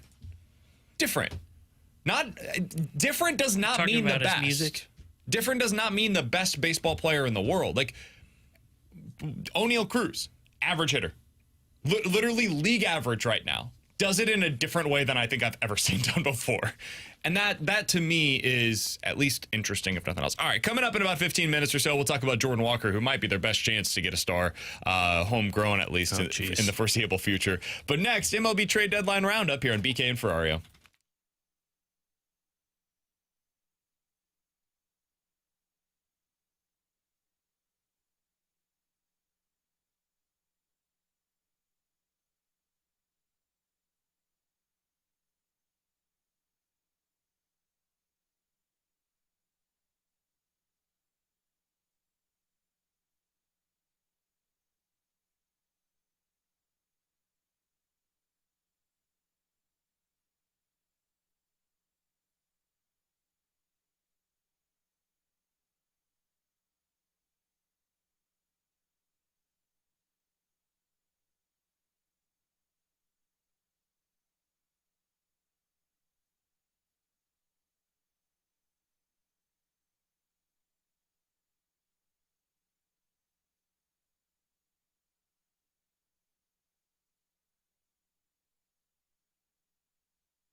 All right, it's time for our Major League Baseball trade deadline roundup. Did you do this on Friday? And Ferrario. Bradford was in, right? No, we didn't. Oh we ended up skipping it because Bradford would have brought all the hats from home. And that was the Donovan day where like the speculation. Yeah, you were trying to trade him, comparing him to Whit Merrifield. Yep, yeah, that's the one. Comparing him to barbershop too is weird. Oh, Jesus, you're comparing him to. You just like comparing him to people that you like to trade, man. Well, I don't like to trade these guys. I just think sometimes it is necessary to do so. To trade them. All right, let's start out with the big update that came from The Athletic over the weekend. This is from Ken Rosenthal. Let's start out with the Arizona Diamondbacks. According to Rosenthal, the Diamondbacks do not want to sell both Kelly and Gallen. Now, they could be forced to do so, but they would really like to get the qualifying offer for at least one of those two players. That way they get the extra draft pick in return for them. Guys, how do you think that one, both, or neither of Merrill Kelly and Zach Gallen will be traded at this year's deadline? One, both, or neither? I think one will get traded, and I think it's more likely Merrill Kelly. I think the return might justify them giving up Merrill Kelly rather than Zach Gallen because that's their ace, and I don't know if you're going to get a return that matches an ace. And they'd probably just say, let's get the comp pick for it. Also on that, the expected contract for Merrill Kelly will probably be under $50 million because of his age. There just won't be the years to be able to get that. Zach Gallen will very likely get more than $50 million on the market, which will allow for it. The reason why that's important, the comp pick is higher. It's better when you get more than $50 million in the market. T-Bone? I think both are gone. I think this is Arizona posturing right now. I think Kelly's gone for sure just because of what you said. Like, even if you get that comp pick, it's a lot lower. I think somebody's going to trade for him. He's a really good arm. And I think somebody's going to bet on Gallen. He's not having the best year. I think somebody's going to see something in his stuff and say, we can fine-tune that. And they're going to make an offer where Arizona is just going to move him. I think both are gone. That's where I'm at. I think they eventually end up selling both of them. There's not very many starters on the market this year. I think teams will be desperate, and they'll be able to give them more than the potential of the comp picks that the Arizona Diamondbacks would be looking at. Next thing up here, you guys are never going to believe this, but the Tampa Bay Rays are looking to sell, and they have pieces to offer at this year's deadline. Yeah. Brandon Lau, potential option available for you this year at the deadline. He right now has 20 home runs, 11 doubles. He's batting .270 on the season. Yandy Diaz, remember when that guy hit like .330 for a year? Well, he's back. He's a DH. He's hitting .285 with a little bit of pop as well. 18 home runs so far on the season. Both of them are reportedly potentially available at this year's deadline. Do you guys think that either of them will be dealt? Yeah, it's the Tampa Bay Rays. I think they'll all be dealt because they're not wanting to pay them, and they're going to move on from them to try and get something back better. And then 2 years from now, you're like, how the hell did Tampa find that? Yeah, that's what they do. So, yeah, anytime Tampa has players available in the rumor mill, I'm just assuming those guys are all going to be moved. I think they'll move one of them. And I'm leaning towards Diaz because I still 33, just a team option left on his control. Yeah, he makes the most sense. He's having a bounce back year. And the other thing, too, is like, I haven't heard really anybody that's kind of, hey, we're looking for a middle infield bat. Typically it's been, hey, we're looking for the third baseman. It's why Suarez's name's popular. Or, hey, we're just looking for maybe that DH type. It's why you've got O'Hearn in Baltimore that's getting some traction. There's not been really anybody that I can remember that is like, hey, we could use like a second baseman. So that's why I think Lowe will stay in Tampa Bay. I think Diaz is the one that gets moved. All right, last thing from this piece via Ken Rosenthal is that the Cincinnati Reds and San Francisco Giants reportedly view San Diego as being quote-unquote vulnerable. They do not view them as a great team this season, and they both say we could make it into that final wild card spot, the Reds and the Giants. Do you agree with that assessment? The Padres feel vulnerable right now. Oh, yeah. I mean, after watching those first two games against San Diego, I do absolutely see them being vulnerable. And frankly, I think if you're San Diego, you got to be a little concerned about Cincinnati because the Reds have better pitching, at least this season, it seems. And if they go out there and acquire Eugenio Suarez like they're rumored to be, I mean, that's a really good bat to add into an offense that's been right on par with San Diego. I absolutely think the Padres are vulnerable. I don't know if I buy the Giants getting into it. The Giants just have not been able to find any consistency. But if I'm San Diego, I'm a little concerned about Cincinnati right now. Yeah, I think the Padres are vulnerable. And I think it's not just by like watching them on the field. Think about like what you're hearing from what Preller's trying to do, right? He's talking about like moving your closer when you're the third wild card team. He's talking about Dylan Cease. basically what I'm reading from that is, okay, he's either money in, money out, or this whole idea of like, oh, our prospects are better than what people say. Well, yeah, you're not getting a lot of traction on moving your prospects right now, are you, AJ? So I think they very much are vulnerable. I don't think they're going to be adding as much as expectation has been, and I think that's why it's smart if you're the Reds, the Giants, to try and remain aggressive and see if you can catch them. So this time of the year, we see a lot of names thrown out there, and probably 5% of them are actually dealt. ESPN.com, I like the way they're doing their trade board this year. They're not only putting the names on the list, but also the chances of a trade. And as I went through here the other day, I was like, are any good players going to be dealt? So Eugenio Suarez, number one player on the board, Alex, 90% chance, according to ESPN.com, of getting dealt. I'm going to read you some of the other top players, though, that are on this board, all right? This is going to get ugly. Joe Ryan, 10%. Mackenzie Gore, 10%. Dylan Cease, who we just mentioned, 25%. Stephen Kwan, who's been brought up a number of times, 10%. Jarren Duran, who I just saw a piece over the weekend, I think by Bob Nightingale, if I'm not mistaken, 25%. He said, not happening. Most likely an offseason move if it takes place. Yohan Duran, relief pitcher from the Minnesota Twins. This is number 7 on this list, 30%. Cade Smith, 20%. Griffin Jacks, 30%. Merrill Kelly, 70%. Hey! All right, there you go. Mitch Keller, 65%. Even that one feels high to me. But Edward Cabrera, 30%. Sandy Alcantara, 50-50. Zach Gallen, 70. Like, out of the top 10, I think there's 2 or 3 that are above a 30% chance of being dealt. Is this going to be a flop of a deadline? I think so, but every time I say that, somebody always makes a move that I wasn't expecting, and then you're like, damn, that was it. That's what you were hoping for. Okay. I mean, you just went through those names, and I would say, like, even with the low percentage, there's like 3 on there that would be 3 or 4 that would be like shocking. I feel like it's going to be a flop. I feel like you're going to see a lot of just role players get moved and no big name. But then, of course, at the deadline buzzer, I feel like you're going to see one star that was moved. Yeah, I typically lean towards, hey, there's going to be a big move. Now, that doesn't mean the rest of the deadline wasn't a flop, but typically there's that one big move. But I can't help but wonder if we've already seen it with the Devers trade. I wonder if that was the big move, that was the trade deadline move. It just happened to come super early. I'm going to lean towards the side of, yeah, this one could be a flop. I don't know if there's going to be something that you look at the deadline and go, oh, wow, that happened, because the Devers move's already occurred. Got this from Andy Martino. The Mets are discussing Mark Vientos in trade talks and are believed to be open to moving him this week. Is that a player you'd be interested in a return? Mark Vientos, third baseman for the New York Mets, was very good for them last year, has been quite bad for them so far this season. Who's that sound like? Kind of similar to all the Cardinals prospects, but out of curiosity, is that the kind of player that you would be interested in? I know that we've talked a lot about pitching. Would you be interested in a major leaguer? Nope. Okay. I would. I mean, it feels like it's one of those to where, like, maybe you take a shot in the dark and see if you can find a star, like kind of what Ketel Marte was in those first couple years of Seattle. I mean, he was great last season. 27 home Genuinely runs, awesome. 35 or 36 points above league average and OPS plus. Like, it's a shot. I'd be really worried I just traded for another infielder. That's exactly what I already have on my team. At least he's not left-handed. Yeah.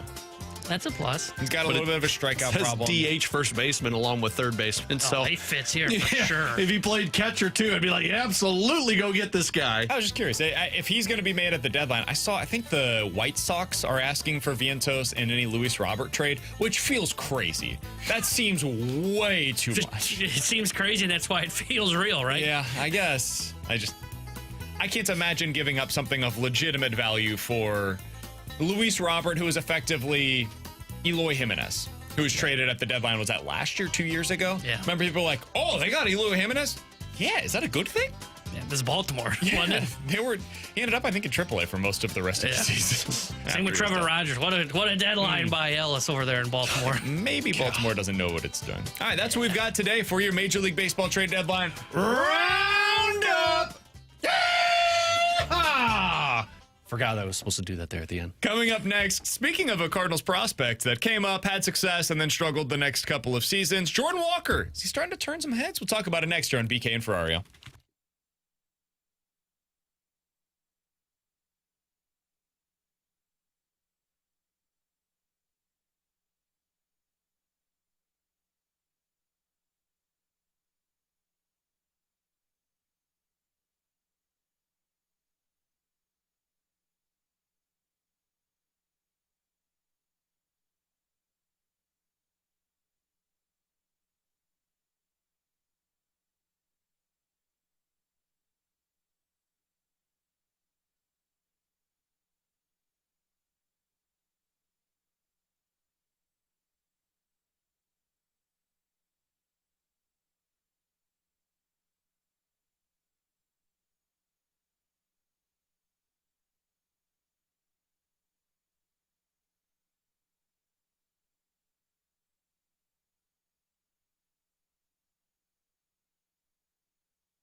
Tanner Hendrickson here with a Sports Center update driven by Johnny Londoff Chevrolet and Johnny Londoff Autoplex. Cardinals fell to the Padres yesterday 9-2 as they split the 4-game series with San Diego. Tonight they start a 3-game set with the Miami Marlins. 6:45 will be first pitch as Andre Palante will get the start for St. Louis. And according to our Cardinals insider Katie Wu, Cardinals pitching prospect TK Roby will undergo Tommy John surgery, ending his 2025 season. The Sports Center update is driven by Johnny Londoff Chevrolet and Johnny Londoff Autoplex.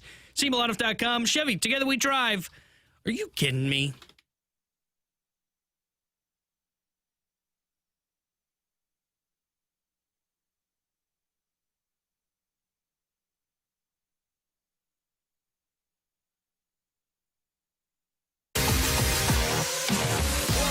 And T-Bone on BK's. Jordan Walker starting to turn the page a little bit. It seems like the at-bats are better in terms of the quality. Alex, the results are starting to follow. He's 11 for his last 31. That's a .355 batting average for those keeping track at home. He does not have a home run yet, but 5 doubles, 4 walks, including 2 yesterday. It was only the second time this year, Alex, that he's had multiple walks in a game. And 8 strikeouts so far since his return from the injured list. That's 9 games. That's pretty damn good. The production is there. You go under the hood a little bit, it seems as though maybe he's getting a little lucky, but when you hit the ball on average about 93 miles per hour, luck tends to go in your way more than if you're hitting it, 87 miles per hour on average. The swing path has improved. It seems as though he's just completely eliminated the outer half of the plate. What are you seeing right now from Jordan Walker, and what is your willingness to buy into what we have seen lately? I mean, he's at the age where I'm always willing to buy in. Like, for me, Nolan Gorman's kind of hit that threshold to where it's like I've seen it for like 4 or 5 years now, to where it's like I think I know what you are. Jordan Walker, to me, it still remains to be seen where he's at. I mean, what I'm seeing is I'm seeing confidence. Full disclosure, I went down to the ballpark on Friday and talking with a few different people, it sounds like they have seen a dramatic shift in terms of Jordan Walker's approach. His mindset is a little bit different than what it's been in the past. And they said it's just when he's at the plate, there's much more confidence and there's a better eye for pitches than what it was prior to that rehab stint that he was on. So, I mean, I'm going to take for the people that I talked to, I'm going to take them for their word of what they said. But yeah, I mean, watching him, he's still mashing the baseball when he hits it, when he makes contact. And it's not like he's going out there and he's hitting 3 or 4 hits every single night and he's like a threat to be dealt with at the plate. But to me, it does seem like his approach is a little bit different. He's not going aggressive for those pitches that are low and outside like they typically are. He knows when to wait for that one. He's forcing the pitcher to make a decision, and he's making competitive at-bats. So am I willing to buy into that? Absolutely, because that's a different player than what we saw prior to his injury. It's still a small sample size. I still want to see if this carries over to the end of the season, but he looks like a different hitter at the plate than what he did prior to that rehab stint. Yeah, he does look better. He seems to be laying off that pitch low and away. I'm still just skeptical that at some point he's going to revert back to himself. I mean, we're talking about a 10-game sample size here, and we've seen where he can go through stretches. Now, it does look different. Like, I just went back and looked. He had like a 18-game stretch from May into June, early June, where he had better numbers compared to what it's been this season, where he went through a stretch where he hit like 270, 753 OPS. The slug was up, on base was up, but he still was striking out quite a bit in that stretch. I'm just still skeptical of this, right? We've seen him make multiple changes, not just in this season, but multiple seasons now, and we hear them say, hey, yeah, it looks better. Things seem to, we feel like maybe this is one that clicks. And then he goes through like a 0 for 10 stretch, and then he kind of reverts back to who he was, and then he just goes back into that spell where he's chasing everything low and away. Well, it feels different this time. And T-Bone, I'm really genuinely curious your thoughts on this. It's less about like a swing approach thing, although that does look different to me, and less about a stance change. And again, that is different right now than it was prior to the injured list. It's an approach change where he has eliminated the outer half of the plate. And so it's a swing decision change that seems to actually be taking place in the games now. Whereas previously it was, I'm still going to offer on that slider low and away, and if I swing and miss, so be it. But then when they come back into the zone, I'm going to crush it, and that's where he does his damage. Now the approach seems to be better, which, again, this goes back to the fast lane thing the other day of like all the underlying stuff. the reason why that matters to me is I want to know the why. I've seen Walker do what T-Bone's talking about. I've seen him have a 2-week stretch where whether he's getting lucky or like he's guessing right, whatever it may be, you can do that for a little bit. But over 162, dude, the game will find you. And eventually they will pick you apart until there's nothing left to be had there.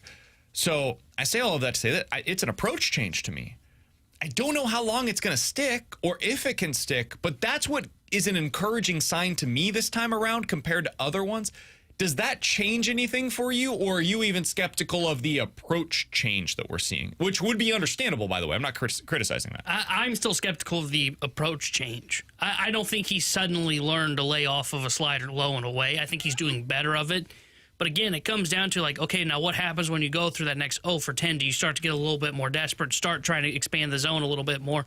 Do you start guessing more on that fastball slider combination low and away? Totally fair. Like, yeah, it does look better. Anything can look good for a 10-game sample size, and this is what we're talking about. If you want me to buy in on, hey, he's actually made a change at the plate, he's doing a better job of the approach, laying off the slider low and away, okay, we'll talk at the end of the season. And that's when it will be something for me to where I can finally say, okay, that does look different. That looks like something that should carry into 2026, and we'll see what he looks like. But for right now, I'm just too skeptical. I've seen this kind of train with him before where he does things. Sure, it's not the laying off the slider low and away, but he goes through stretches where he gets hits, he takes advantages of mistakes. Maybe he's doing a little bit of that. Sure, things look better. But again, what happens when you go through that next struggle? Do you revert back to who you are? Because that's his biggest problem, is not changing from that slider low and away. And that's why I'm curious to see, and I'll give him the opportunity to see what it looks like at the end of the season, because you're going to have that moment. You're going to have that moment where you go 0 for in a series and it looks awful, and what do you do with it? Because part of this is, you ask, like, I want to know the why. Is part of this that Jordan Walker is just willing to accept now, like, hey, there's going to be changes that I have to make. I can't be so stubborn and go back to what I always do. I've got to be willing to listen to outside noises. Because if that's the change he's had, that when that snowball happens or when that bad stretch happens, does he stick to it, or does he go back to the old Jordan Walker, where you just look bad and then you're lost and then you got to have another rehab stint? That's where I feel like by the end of the season, you're going to have a real answer on, okay, who is Jordan Walker at this point of the season? Because maybe that injury / option that wasn't an option, maybe that was an eye-opening moment for him that said, hey, I've got to make significant changes, and maybe that's the main focus when he's at the plate now, of not trying to offer out at so many pitches that you usually do. And he did need to make real changes. Like, you could feel it. What he was doing was not working, right? And I hope what you're saying is right, Alex. I hope he made those changes, and now we can look at it and it's like, okay, I don't know if this one will work. I don't know if it'll like continue to be this productive long term, but at least it looks different. And even if you end up missing or you whiff, whatever, the process was better than it was before. I agree with you, T-Bone. Like, I need to see this for a lot longer than a 10-day stretch for me to feel like this is going to really sustain, right? But it at least gives me hope. And I had been lacking hope with Jordan Walker for quite some time prior to this most recent stretch of games where he's giving you a little something to latch on to here. I did want to ask you this. It's something that was talked about this week on the best podcast in baseball with Derek Gould, Kevin Wheeler. I thought they had a really good episode this week on it. They asked, hey, who is the current Cardinals core? Who are members of the team that you are building around? Not just that could be here when you're good again. Like, I think Alec Burleson can be here when the Cardinals are good. He fits into a contending team. I think Brendan Donovan can be here when the Cardinals are good. He fits into a contending team. Victor Scott, I would have that same statement about. He doesn't have to be a great hitter. Good defense up the middle, playing in center field, threat on the bases, hits fine, gold glove defense, whatever.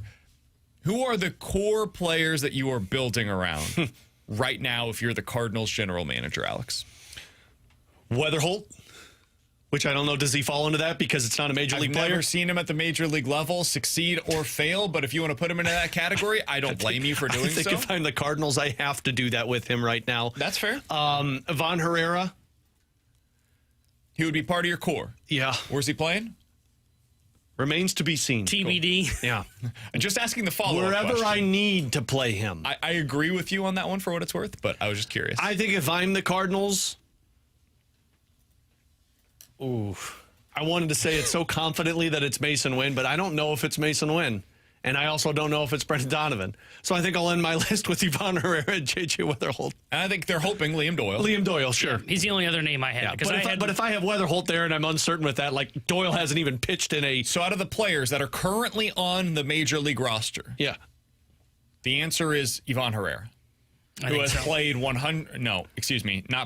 53 games this season. I think Herrera is a question mark that if he stays healthy the remainder of the year probably removes the question mark. Okay. I think or falls off. I'm not sure which. I think I want to put Burleson on that list. Just the profile of the bat and how he's made changes, how he plays defensively. I mean, he had a catch over the weekend. What was that, in left field? That I didn't think he was going to make it. Alec Burleson is a good baseball player. I think Alec Burleson's one of those guys that I say, you know what? If Lars Nootbaar was a core piece of my team, Alec Burleson should be a core piece of my team. I really like Alec Burleson. And I know what's going to happen when I make these comments. I can't wait for it. He is a good baseball player. He is not a piece of Michael. Yeah, he is so hitting 3 home runs tonight. To me, he is never, and this is not a shot, he is never a pillar of an organization. I don't know what you thought I was going to say. I think that's totally fair. I was expecting to hear T-Bone hates Mason Wynn. He's going to trade him. I think he has a chance to be a part of the core. I just don't know, man. Let me put it this way. I think sometimes I get caught up in the semantics of the word core, what that means. Alec Burleson, I think, should be a long-term member of the Cardinals. I agree. I think Victor Scott should be a long-term member of the Cardinals. I think Ivan Herrera should be a long-term member of the Cardinals. How many of those guys am I building around where, they are pillars of my organization? I think it's just Herrera. Victor Scott's here, but he's a part of my roster, and I'm hoping that I have other guys in my lineup to where I don't care what Victor Scott hits. It doesn't matter for me. He should be now in the position that they always should have wanted Harrison Bader to be in, but they never built the roster around him to where he could actually be that for them. Oh, we're going to do that again? And I think for Burleson, the hope is he's a complimentary piece. And he's a hell of a complimentary piece. These guys are different players, could not be a whole lot more different, honestly. But Burleson could be to a good lineup what Teoscar Hernandez is for the Dodgers. What I mean by that is he's a guy that at any point in time could carry your lineup for a 2-week stretch while your stars are a little bit cold. But also, if your stars are heating up, he's not a guy that you think about a whole lot. Does that make sense? I think that's who Alec Burleson should be for the Cardinals long term. And I agree with that. And it kind of goes to the name I was going to bring up, and it's a comp that I've brought up because it's on his baseball reference page as a similarity score, is Josh Naylor. You think about Josh Naylor. Who was just traded. Cool. Yeah. Good. All right. Yeah, cool. Exactly. And see what they got in return. But no, I was going to say nothing. Well, that's because they waited. Yeah. By the way, have you seen who the other similarity scores are for Alec Burleson recently? Probably not recently. Mike Trout. Naylor was up there. JD Martinez is his third closest similarity for Burleson? Mm-hmm. And see, that one's interesting because at times I felt like JD Martinez was a core member. At times. Yeah, I think he's better than what Alec Burleson is. I think JD Martinez was every year a 40 home run guy. The midway through his career, yes, he went through that swing change. Yeah, but he was a one-tool player that was just offense and home runs because he was terrible defensively. He was also an amazing average guy. He was consistently hitting 300. Yeah. 300 with 30-plus home runs. But yes, he was terrible defensively. Yeah. Who would you say he was a core piece of, though?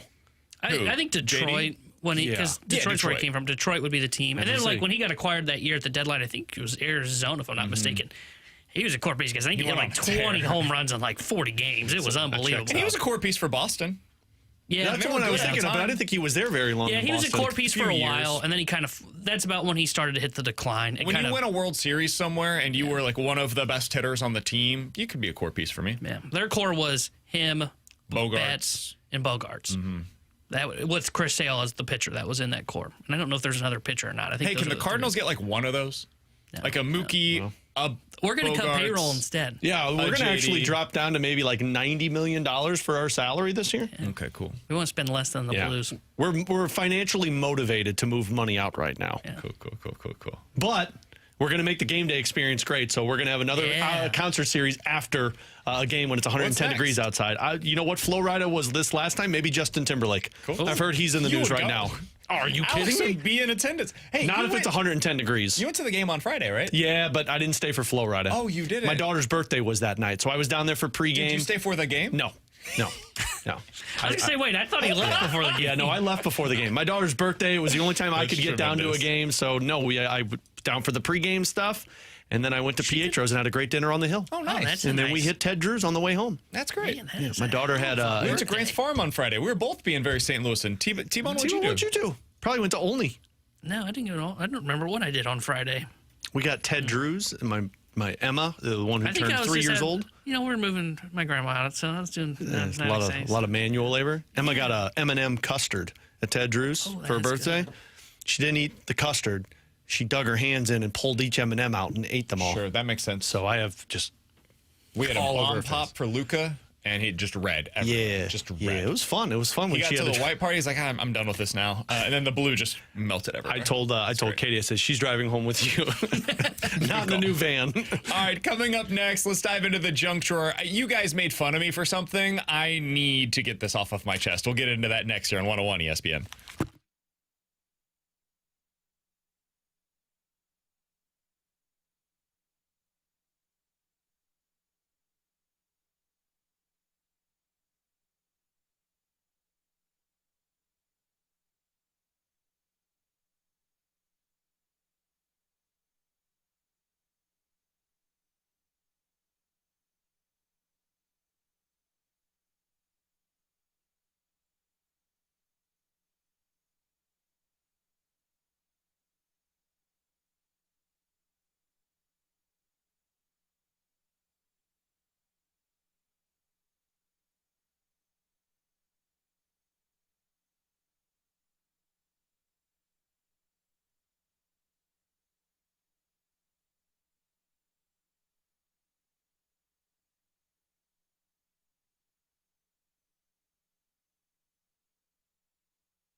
101 ESPN. Go ahead and send us a text. 314-399-9646. That's the Air Comfort Service text. BK and Ferrario. Specifically Alex Ferrario. All right. In the meantime, I need to push back against something you guys gave me crap for. I mentioned, this is a few weeks ago now. Knuckle I was trick work vulnerable. now? No. Yes, but no. I was vulnerable on the air with you guys. I mentioned an anxiety that I have, which is anytime that I'm in the air on a flight, I assume we are going to run into another plane in the air and explode. Yeah. And that's the way that I'm going to go. Yeah. You guys said that's irrational. Why do you feel that way? I mean, it is irrational. BK, that doesn't happen. You're more likely to win the lottery than that. Passengers on a Southwest airline jet I love you, Southwest. Described an unsettling drop Friday on a flight from Hollywood Burbank to Vegas that injured 2 flight attendants. The Southwest flight departed just before noon. The plane went on to land safely in Vegas. Social media posts from people on the plane described the aircraft as entering a dive a few minutes after their takeoff. Why did this take place? Well, Alex, we're getting some more information about it. Quote, about 10 minutes into the flight, we plummeted pretty far. I looked around. Everything was like, okay, that's not normal. Then within 2 seconds, it felt like the ride on the Tower of Terror, where we fell 20 to 30 feet in the air. There was screaming. It was terrifying. We thought we were plummeting to a plane crash. After the incident, the pilot told the passengers that the plane almost collided with another plane and they had lost air traffic control signal. But nobody got hurt.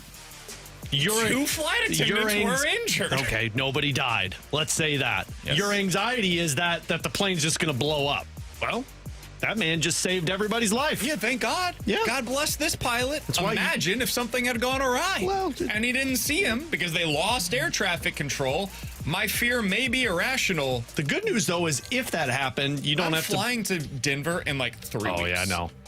On a Southwest flight, by the way. Yeah, well, Don't think about it. My wife and I were looking at our honeymoon for our 10-year anniversary, and like obviously we were wanting to do Hawaii, and that's a long flight. And I was like, oh man, I don't know if I want to do this anymore. Can we drive to Hawaii? Is that a thing? I don't think so. No, That may be a little Can I take a difficult. ferry? But I wanted to make sure you guys heard that story, because while maybe I am a little bit irrational, should maybe think about some anxiety medicine.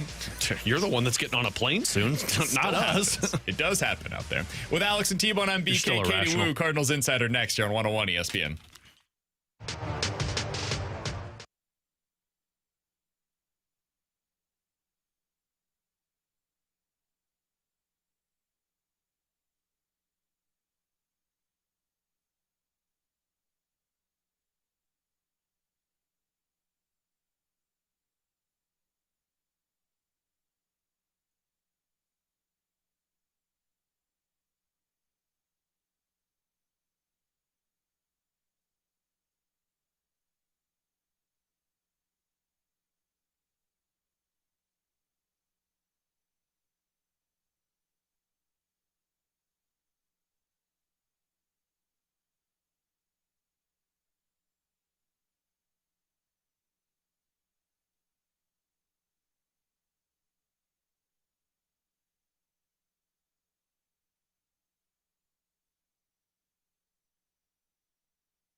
Alongside Alex and T-Bone on BK, it's BK and Ferrario here on 101 ESPN. Katie Woo's has had a busy morning. She was the one that had the report TK Roby, unfortunately, going under the knife. He is expected to have Tommy John surgery. Katie Woo is the Cardinals insider for The Athletic. She joins us each and every Monday here on BK and Ferrario. Katie, let's start out with that report. Unfortunately, not what we were looking for today. I had a mini meltdown during our show as you reported this. What the hell happened here? Yeah, that's brutal news for the Cardinals. You guys know this. Their pitching depth, specifically in the upper level of the minor league system, is already pretty thin as is. And TK Roby was having a really encouraging season, promoted to AAA in June. The strikeout numbers were legit. He was really exciting and building a case for consideration for next year's rotation. But when he was placed on the injured list with Memphis in the middle of July with an undisclosed reason, it became a little ominous. This is the unfortunate reality when you have pitching prospects that are young, that throw hard with a ton of spin. We know the rise in pitcher injuries in Tommy John. TK Roby has had a pretty consistent injury history up until this year. He spent 23 and 24 and not pitching over 60 innings in either of those seasons. So it's a really tough break for the Cardinals. He's their third top 20 pitching prospect to undergo Tommy John surgery this year. Cooper Jerpy underwent that in April, Semmer Versa in May. So the hits keep coming for a minor league system that's very, very thin at starting pitching depth. The Roby hurts, though, because it just seemed like he could have been ready in 2026. We likely won't see him until 2027 now. Way to go, Katie. Congrats on adding more anxiety to BK's already anxiety-filled life. It's going to be a great rest of the week. So, Katie, does this shift their priority in thinking in terms of the trade deadline and this upcoming offseason of like, hey, maybe now we need to focus on making trades to get closer to major league ready pitching rather than worrying about guys who have a little bit more runway in the minor leagues? It will definitely impact their off-season plans, but I'm not sure this really changes anything in terms of this current deadline. The Cardinals know that they're going to do their soft sell. I mean, with the news of Emmanuel Clase going on the restricted list for this gambling investigation, Ryan Helsley's value has only skyrocketed in this case. And then you have guys like Phil Maton, who contending teams are really going to want based on his postseason history. So the return for those two guys is going to be high, and the Cardinals have all the leverage here. So I don't really see them in any rush to move them until, maybe even the day of the deadline. It doesn't impact Roby's injury, does not impact what they're looking for. They're looking for the best available package to help focus on the future. When we talked to John Mozeliak in Denver in the Rockies series, he said, right now, at that point, they were still weighing the direction, but the writing was on the wall. It's about building towards the future. And clearly, starting pitching is going to be a huge priority for Chaim Bloom and his front office when he takes over. But I'm not sure this deadline is the place to really start addressing that. It's such a big problem organization-wide that it's going to take more than a couple of deadline deals to start swinging it that way. All right, I'm going to read from Katie's piece so that way I can ask her a follow-up question about it. This is from her piece over at The Athletic on what she's hearing about the Cardinals' trade deadline plans. Quote, St. Louis will entertain offers on Nolan Arenado and Sonny Gray. Both players have full no-trade clauses, but could be motivated to waive them for the right fit. Mo has already started to gauge the interest on a handful of contending teams, though the talks are described as preliminary. The odds of either player being traded before the deadline remain slim. She then continues, the Cardinals are financially motivated to move their contracts. Katie, I guess my question on this would be twofold. One, you say that the odds of them being dealt before the deadline remain slim. So how likely do you think this is? And two, when you say that the Cardinals are financially motivated to move their contracts, why would that be the case? Okay, we'll start with the trade interest. The likelihood that either Sonny Gray or Nolan Arenado moves at this point remains incredibly slim, not just factoring the no-trade clauses. Sonny Gray's been serviceable, of course. He's been the best pitcher for the Cardinals rotation. That rotation has struggled a lot lately, so just not quite sure how high praise that is. Nolan Arenado's OPS is just in another steady decline. He has been very hard to watch in July, and he'd be the first to say that. So we never know at this point. I know third base is a very coveted market at this point of the trade deadline season, but it remains to be seen if contending teams would want Nolan, and then he would have to waive his no-trade clause. And as we know from the offseason, much easier said than done. So, again, those odds remain slim, but it's definitely, due diligence on the organization to see if there's any interest in floating those two.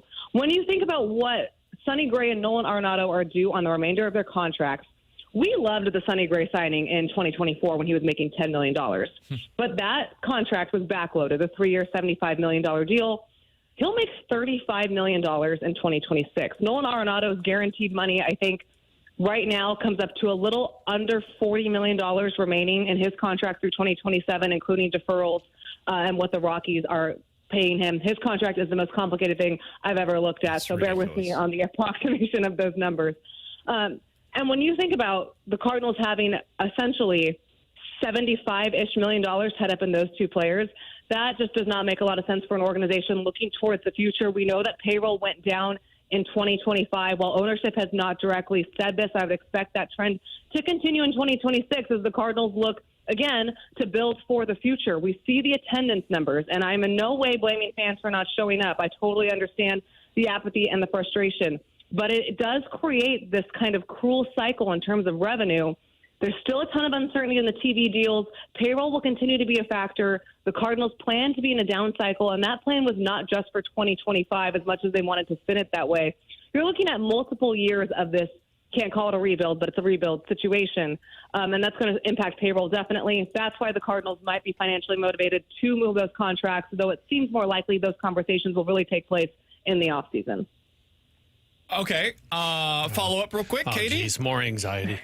Oh, no, poor BK. Know, We're going to do some deep breathing. This guy. How far do you think they're going to go? Like, they're at 140 right now. If you trade Arenado and or Sonny Gray, you're talking about, removing another potential $50 million, $60 million from the books for next year. That puts them obligated for exactly $18 million in guaranteed contracts that would be on the books for next season. Are they going to get down into like the $120 million, $110 million range potentially for their payroll? Would they then go out and spend in free agency? What are you foreseeing here? And I know this is you kind of speculating a little bit, but I know how you work. This is based on reporting, I would imagine. Where are we expecting this to go this offseason? I think it's still too early to tell, and the Cardinals will have some flexibility with contracts like Miles Michaelis, nearly $18 million coming off the books, Steven Matz, $12 million, presumably Ryan Helsley coming off as well. Well, it will be coming off. He'll be a free agent regardless of if he's traded. Excuse me. So there is some sort of flexibility there, but this kind of ties back into the Cardinals' lack of pitching depth in their minor league system. If you started the rotation for 2026 right now, you're looking at, assuming Sonny Gray does not move, Gray, Palante, McGreevy, Libby, and kind of a question mark, Liam Doyle, you could maybe factor in middle of the season. So they need another starting pitcher. And that's what I would imagine if they look to spend, it would come that way. They just don't want to spend $35 million on one, even if that guy is Sonny Gray. So this seems like a really dumb question to ask. What's this going to look like next year, Katie? Because are they trying to get better? Yeah. Are we talking about another season where they might be trying to go for another top 5 pick just to keep accumulating more of this draft and develop mindset? Well, they did say they wanted to revert back to being a draft and development club. That's what makes this trade deadline so interesting, because you're going to see what John Mozeliak does in his final year in terms of landing a return.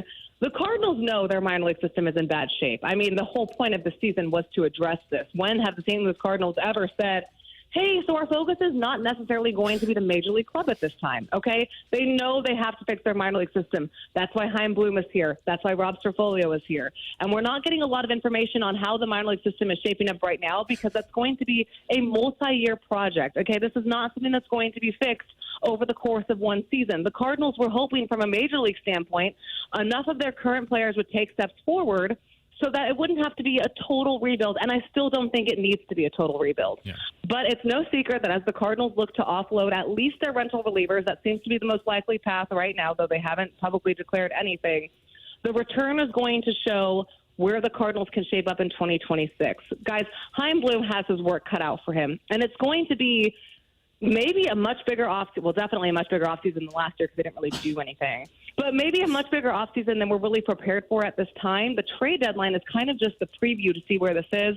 But it's so difficult to say for sure, because we're still in the Mozeliak era, and we don't really know what the Bloom era is going to look like, and we won't know until we get past this deadline. We'll be able to ask in November, as I've been told. So, right, November. Book it. So, Katie, we could call this a rebuild, right? Like, I don't have to use a word like runway or retool or whatever the hell they're trying to refresh. Like, this is a rebuild. Right, of course. It's a rebuild, but it's not a full-fledged one. It's not a tear down, and it didn't need to be. And I said this in the offseason, and I still believe it. There is enough talent right now on the current roster where you don't need to tear it down to the studs. Where you are extremely barren is the pitching depth. And no one in the organization is going to push back, or at least they shouldn't. We all have eyes. Who do we think is going to be the sixth starter if, God forbid, something happens to one of these healthy starters in the Major League rotation?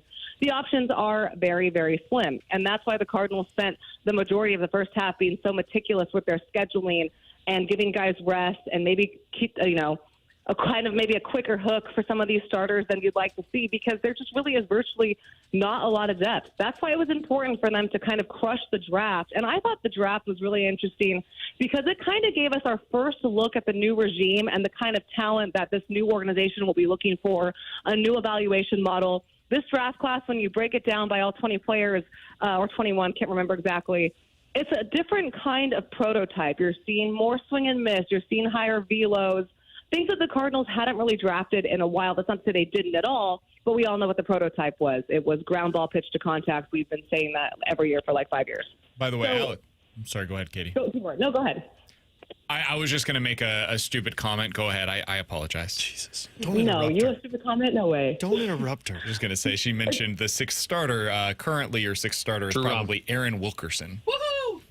I've heard he's Actually, got I elite think stuff. it might even be Kyle Leahy. Oh, jeez. Well, there's that too. At least that's fun and intriguing. Who's getting a contract extension then, Katie? Steven Matz as the starter next year, or Miles Michaelis? Oh boy. Or do they send cash consideration back to the Braves to get Fetty back and say, "Hey, we messed up"? Well, they already sent cash considerations in the first place, so would it just be more? Final question. It's a brutal time for pitching depth, guys. We'll one up your player to be named later with a player to be named later. Katie, we'll get you out of here on this and sincerely appreciate the time. I know this is an unbelievably busy week for you as it's deadline Friday, deadline Thursday. My God, we're 3 days away. Monday, Brandon. I know, it's hard, man. There's a lot going on. You mentioned that, hey, next year maybe not like a pushed all in year or anything like that. Do you think we will continue to hear Brendan Donovan's name coming up? I mean, if they're going to view it that way for 2026, he'll be 30 years old minimum by the time they're even thinking to compete once again and in the final year of his contract. Is that something you really think that they will actually consider at this year's deadline?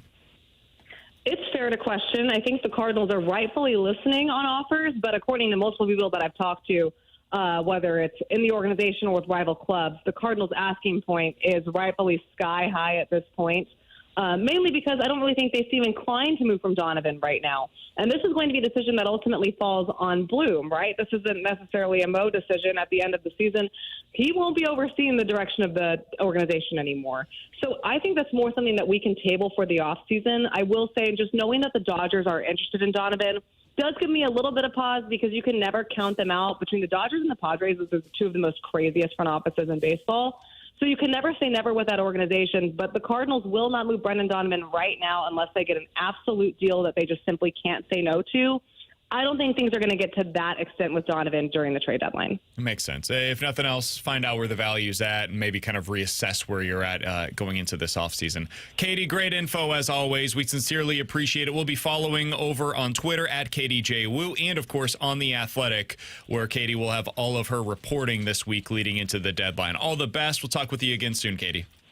You got it, guys. And BK, don't forget to take a couple deep breaths. It's all going to be okay. Yeah, he needs a paper bag right now.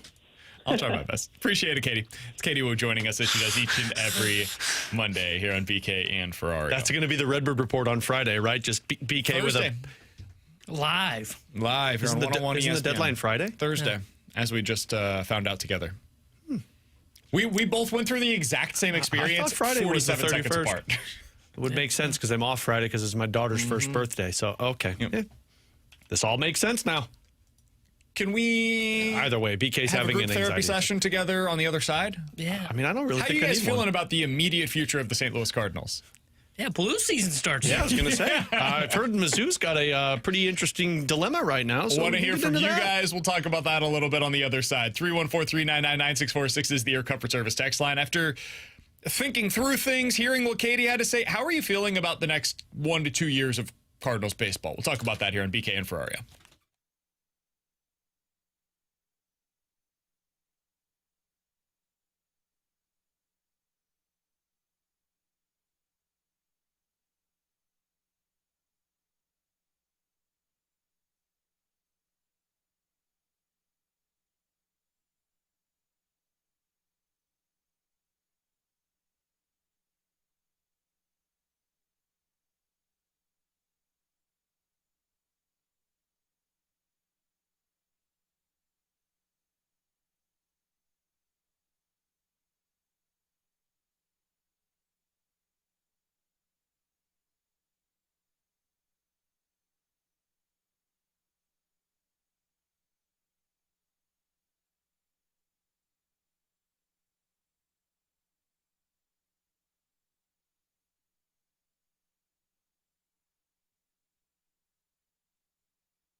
Alex and T-Bone on BK. So we just talked to Katie Wu on the other side. If you missed any of our conversation with her, highly recommend checking it out on the podcast page. 101ESPN.com. The free 101 ESPN app is where you go to find it. That is all sponsored by Schaefer Door Company. How you guys feeling about the immediate future of the Cardinals? In the words of the great Brad Underwood. Yeah. That's pretty accurate, yeah. They're financially motivated to move more money out. They're in a rebuild. Well, they're not even good at that. No, they're not. They're winning too much for a rebuild. You're not even going to get another top 10 pick? Maybe. They are like perfectly. Things could go south quick. They are perfectly planted right smack dab. You are in an the middle. average team that's going to continue to be average. And I think what's frustrating for me as I'm going through this on the air with all of you guys, we're all living it together, is it's really hard for me to see how you get out of that without committing to almost playing at a loss next year. Well, if you're trading Sonny Gray, Nolan Arenado, and you have no pitching depth, you're playing at a loss next year. I mean, financially. Oh. I almost think you have to be willing to risk monetarily in order to get your fans back or take huge risks trade-wise. And that's something I can't be pre-mad at Chaim Bloom. I don't know how he's going to operate. It's possible that is his exact plan, is he's going to reshape this roster in a way that we look up on February 1st and say, man, it's not even recognizable anymore. I'm excited to see what your players can do because I grew frustrated with the players that were here under the previous management. But man, it's hard to see exactly how you're going to navigate through this to get to the other side. I understood it coming into the season. I still continue to maintain this was the right call for 2025. But I thought the plan on the other side was, all right, we find out where we're at, and then we start to reinvest. And if the plan is to do the opposite, it's to continue to sell off and get cheaper and get more quote-unquote nimble is the word that they'll use. More freedom, more flexibility. These are code words, buzzwords for cheap. And that to me is a bit confusing, and it leaves me wondering, where's this end? Post-lockout. Okay. That's right. I mean, a total tinfoil, but my guess is the ownership group is looking at this saying, hey, we're going to be out of money in a couple of years. We know that the lockout is coming, so we're not going to invest in this right now. Let's wait till what this looks like post-lockout. Let Chaim Bloom take control. See if you can make any aggressive moves. That's really what this comes down to. Can you be aggressive and creative this offseason with the guys that we have, the ones that we wanted you to evaluate, and go out there and find pieces that can become the next big thing for the Cardinals? And if not, then we'll be financially motivated to potentially look at this post-lockout. But, I mean, if your ownership to where they've made it pretty clear that, you know, they're kind of in the penny-pinching mode right now, I'm not going to go out there and allocate all of the money that we've saved next season to a team that's average. And they're not bad enough to be picking in the tops to where you're finding superstars in the draft. And you're not good enough to go out there and make moves that can put you in competing for a division spot. So you're average. And I think you're just going to have to be average for a couple more years until this team figures out what the hell they want to do. Yeah, I think that's probably about right, is basically you're going to be average to. I mean, honestly, if we're being honest, they're probably going to be below average moving forward. Would be my expectation. I think it's going to get worse from here because the rotation's not going to stabilize. I mean, it's only going to get worse, especially if you move Sonny Gray. You don't really have even a number one stopper, and I'd even argue he hasn't been a stopper this year. We graded that signing as a C last week on the show. So I think it's going to get worse from here. Now, how much worse, I don't really know.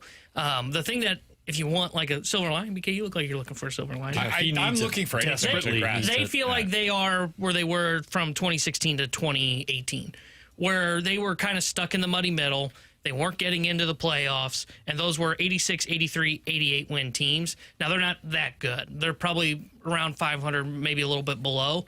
But those teams were in the same situation. The pitching was kind of drying up at that point. They were in a spot where they didn't have a star. Holiday was on the verge of aging out. And what they do, they kind of tried to piece things together. And then 2019 comes around, I think it was, and they make a big swing for a trade. They go out and they get their Ozuna. They go out and get their Goldie, and eventually even add on to that by going out there and acquiring their Nolan Arenado. They feel like they are in that phase of, okay, let's collect some assets. Let's figure out where we're at. We're going to try and figure out what the next core is. And then whenever that next star becomes available, we go out there and we trade for that guy. Or if we don't develop him internally. If you develop Weatherholt internally, then things kind of speed up and the process is a little bit quicker. Yeah.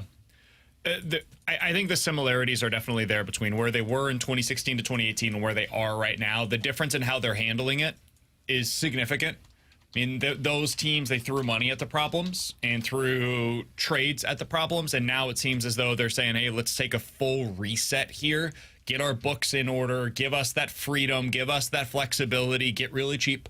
What I'm going to be maybe most interested in is, what does this fan base do in response to all of this? We're already seeing the response at the turnstiles this year. That's not easy to rebuild, man. I hope people understand that. Like this... You don't just start getting good again and then fans immediately start going back. Sometimes fans just turn their attention to something new. It's not hard for Cardinals fans to say, you know what, I'll invest in something else now. I'll start going to Mizzou games during the football season. I'll spend more money on Blues season tickets or something like that. It doesn't just immediately come back. And the harder part with this too, BK, isn't just that. You get the fans that turn away because of how they've been treated over the last few years with how the organization is, and then add in the lockout. When that happens, now you're just losing the common fan, the common baseball fan on top of your dedicated fan base. And now you're rebuilding all of that, which typically out of a lockout, I mean, you're talking a couple of years before you can build that trust back from a fan base.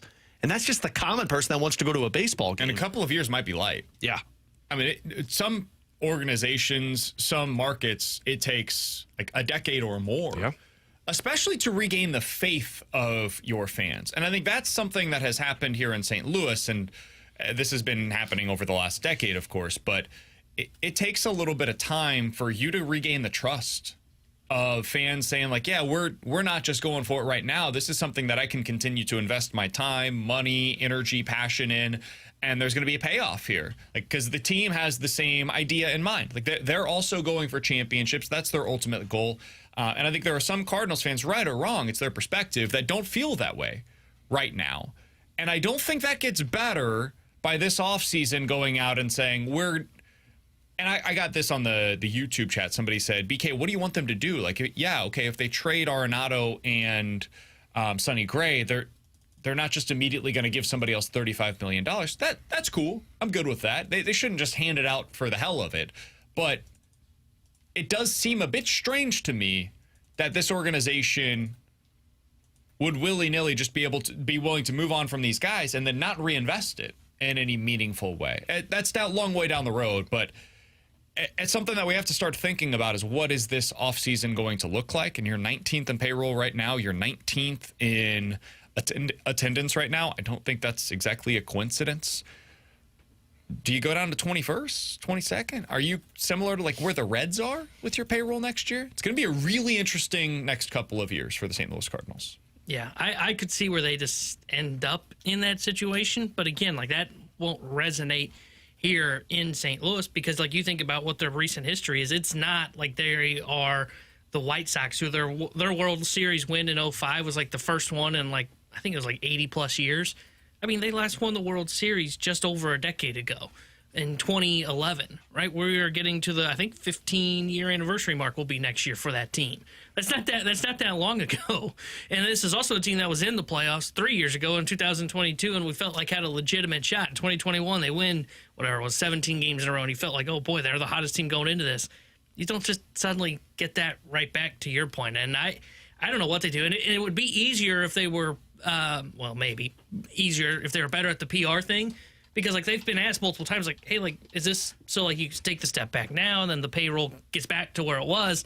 And there's kind of the ho-hum, kind of dodge the question. They kind of hint at maybe it'll go up, but they haven't definitively ever come out and said, hey, yeah, we're just taking a step back and we're going to get back to where we were. They always try and kind of leave a little bit of space open for them to maybe, yeah, well, this is going to be the new normal is where we're at this year. You guys want to talk about something more exciting? Illinois football. Let's talk about Blues. the Mizzou Tigers. They're back at fall camp starting this week. Their quarterback situation is intriguing to me at this point in time, including one player that just signed with a Major League Baseball team that remains on campus at Mizzou. Now, why would he do that? We'll talk about it next year on 101 ESPN.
Tanner Hendrickson here, the Sports Center update brought to you by Saliga Heating and Cooling. Cardinals tonight start a 3-game set with the Miami Marlins. 6:45 will be first pitch as Andre Palante will be on the mound for St. Louis.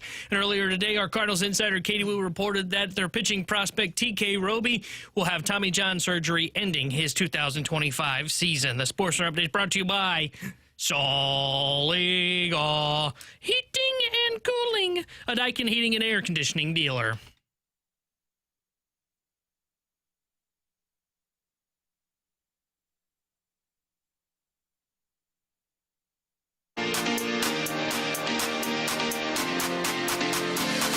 Alongside Alex and T-Bone, I am BK. It's BK and Ferrario here on 101 ESPN. So there was some news coming out of Mizzou football camp yesterday, Alex. Twofold. One, Sam Horn has signed with the LA Dodgers. He signed for like $500,000. He is going to be a member of the Dodgers organization. However, he is sticking at Mizzou for this fall. Probably never going to throw another pitch for the Missouri Tigers. So, Carrick Jackson, sorry about that. But he is playing football this fall for the Tigers. Still at Mizzou fall camp. And Eli Drinkwitz said yesterday at the start of fall camp that he's very much in the competition. Sam Horn is a legit option to start for Mizzou football this year. He mentioned, last time that he was in a competition, it was with Brady Cook a couple of years ago. And if Drinkwitz is being honest, he kind of trusted Brady Cook more than he trusted Sam Horn at the time. So it was a competition, but Horn would have had to be really good in order to beat out Brady Cook. Said it's not that way this time around. Neither Horn nor Bo Prabula have played a lot of college football. So there's not that built-in trust already there. It's about, hey, let the best man win. Alex, I'm going to do some tinfoil here, okay? Tinfoil theorizing. All right, I'll allow it. If you're in Sam Horn's shoes and you just signed a 6-figure deal to play with the LA Dodgers, why are you staying at Mizzou unless you truly believe you're going to be the starting quarterback? Do you really want to stay at Mizzou for the fall to be a backup quarterback at Mizzou for the 4th consecutive season? Nope, I'm going to the Dodgers organization and starting my major league career. I have said all along, I've been steadfast. I think we've all been on the same side on this one. I've always thought Bo Prabula is going to be the guy. Why else would you bring him in, right? Like he's going to be your starting quarterback in the fall because he came in via the portal. And I think they paid him a pretty good amount of money to be their starting quarterback.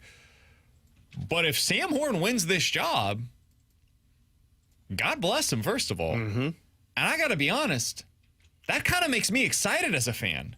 Because everything should point to Prabula. He got the money. He just signed with you this offseason. You clearly viewed him as a priority. He has 2 years left of eligibility, whereas Sam Horn, this is it. This is his last fall, most likely, with the Tigers. It would suggest Sam Horn clearly beat out Bo Prabula. What is your perspective on this? It appears legitimate QB camp battle and how you feel about it going into camp this year, Alex. I mean, you just said it. Like, if this is Sam Horn and he wins this job, it's because they had a better quarterback than what they believed Bo Prabula was. And like Prabula, you don't go after that player in the transfer portal and offer the money to him unless you believe he's a legitimate good quarterback. But if Sam Horn wins that job out, and I love that answer by Drinkwitz of saying, like, look, these two guys, basically, I don't know much about either of them. They don't have much game experience. So basically, it's the best man wins the job. If Sam Horn wins out, that's because that's the best man that won the job, which frankly is a good thing for Mizzou, because rather than a certainty of what Brady Cook was, who was a very good quarterback for them, solid. You know exactly what he is, and it's the safety net, right? You can always fall back to it. Man, now you're just going out there and you're letting talent take over. And if talent takes over, and this is a truly talented quarterback, which I don't know why you wouldn't be if he's winning the job from Prabula, who's had more starts than Sam Horn, that sets Mizzou up for a better season potentially, because now you got a quarterback who has legitimate upside if you're the Missouri Tigers. The only concern I would have is, if he didn't win it in the past, why all of a sudden am I going to believe that he's winning it now? Yeah, because he's got the opportunity. Because he wasn't a guy that was ever going to take that job away from Brady Cook because of the trust factor, right? Mizzou knew it could win with Brady Cook. I'm not going to bench Brady Cook in favor of a guy that I have no idea if he's going to be good or not. But now, like, I don't know on either of these guys. So I might as well go with the upside in the scenario that he beats him out of a guy like Sam. And isn't there concern of maybe his mind is elsewhere because obviously your focus is on baseball moving forward compared to football this season? Not really. I mean, if he's staying, he clearly has some belief that, like, hey, there might be something here after college football. I don't know about after college football, but, like, he clearly wants to play. He was just handed $500,000, and he said, I'm going to stick around at the dorm to compete in this fall camp where it's 100 degrees outside. Yeah, but he doesn't need to stay at the dorm. You know, he's got money now. They have to stay at the dorm this week for camp. Maybe he's got, like, Eli somebody staying there is sticking for at him. the dorms, man. Like, everybody that is a part of this roster is at the dorm. So Sam Horn and Eli bunking. Somebody said, does Sam Horn leave NIL money on the table if he leaves early? Guys, he is not making, I'm pretty confident in this, not making $500,000 in NIL money.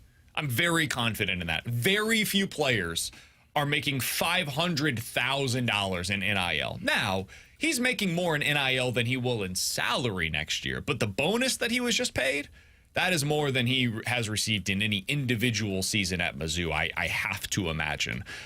There are not a whole lot of college players making that kind of money at the collegiate level via NIL. So, yeah, good for him. It's going to be a fascinating fall camp. I had always thought it was going to be Prebula, and now I'm starting to think, I think Sam Horn might be Missouri's quarterback this Hey, if fall. they got upside with a quarterback, pretty awesome. That raises the expectations a little bit more of a quarterback that they believe has talent that goes further than what they thought they already had. He's Alex. That's T-Bone. I'm BK. Coming up next, we'll hit the rewind here on 101 ESPN.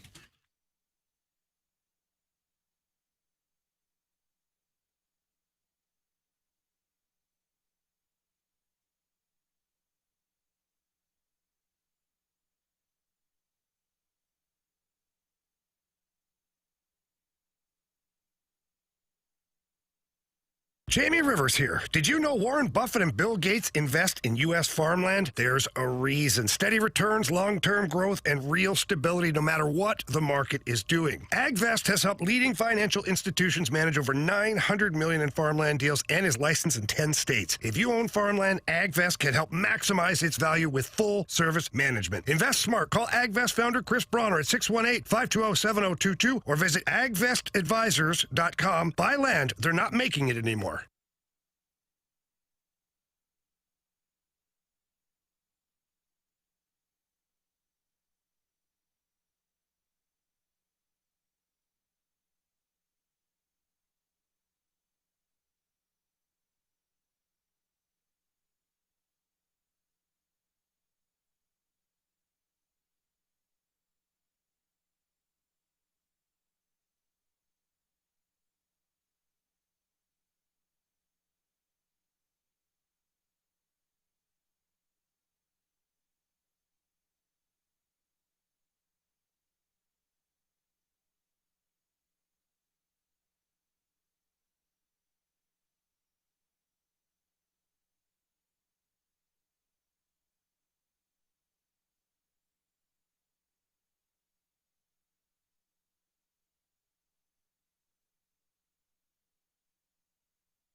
and Ferrario. Brought to you by Gloria Loom, your home sold guaranteed realty. Selling your home begins at GloriaHasTheBuyers.com.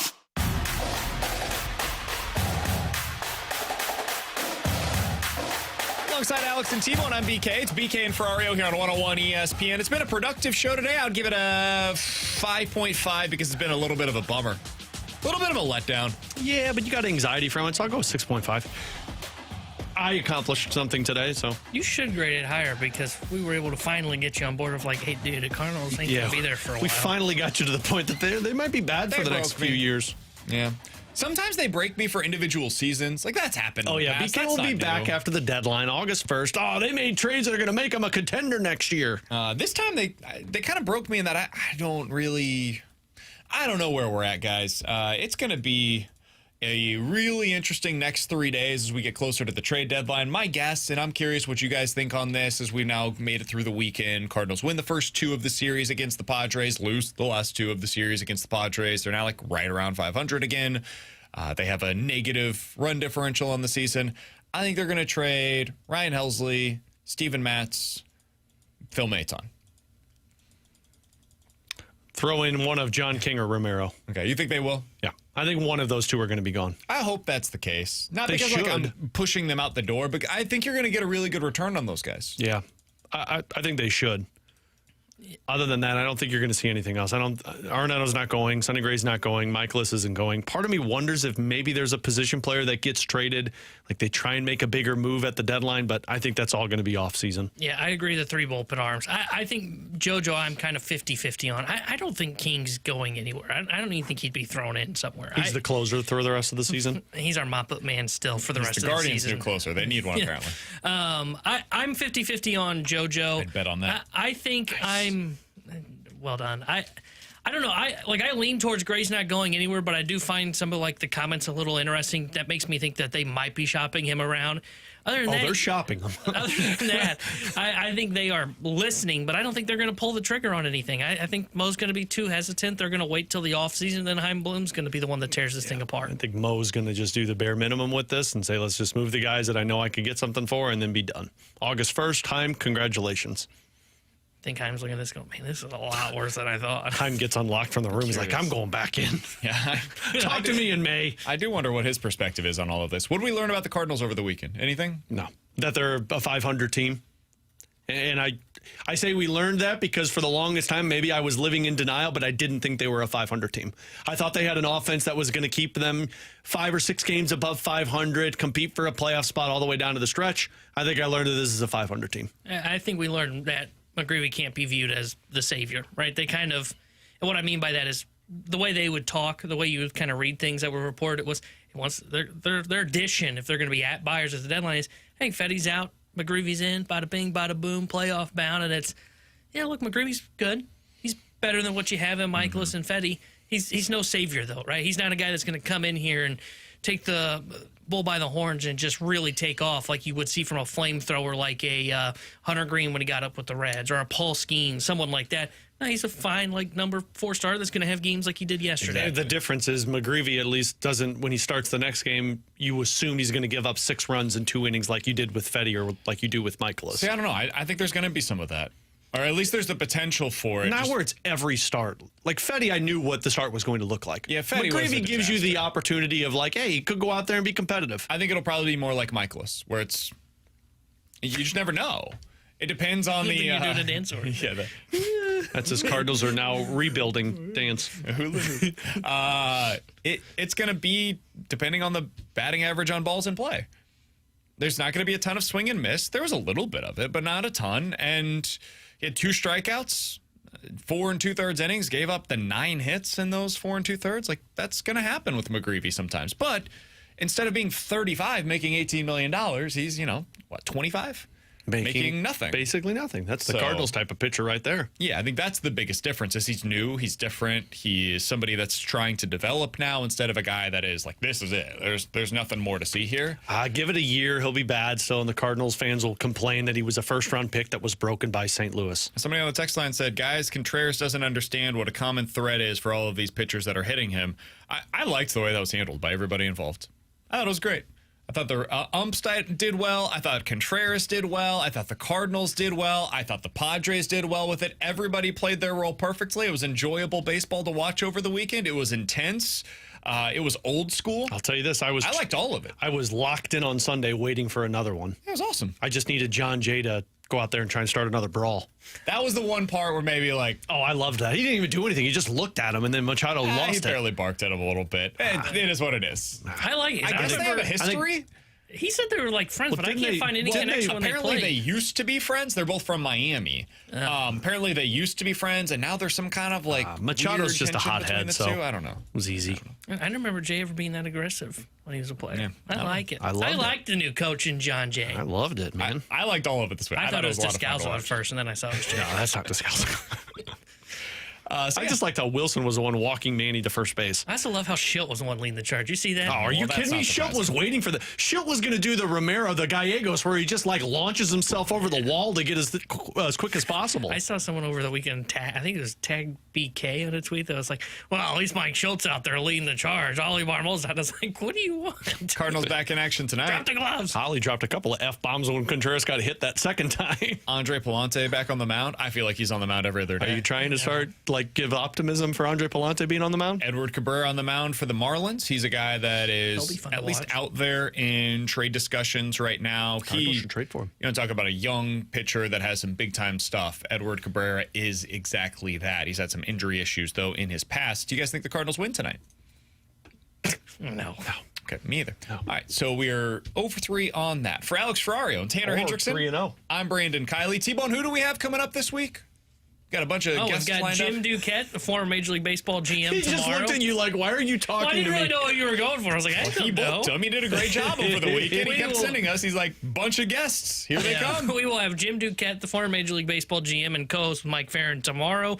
We'll have Eric Kratz of Foul Territory on Wednesday. And then, of course, Thursday there'll be a live Redbird report at 6 o'clock reacting to the Cardinals sell-off. Stay tuned for all of that. We will talk to you guys tomorrow at 11 a.m. The Fast Lane's coming up next here on 101 ESPN.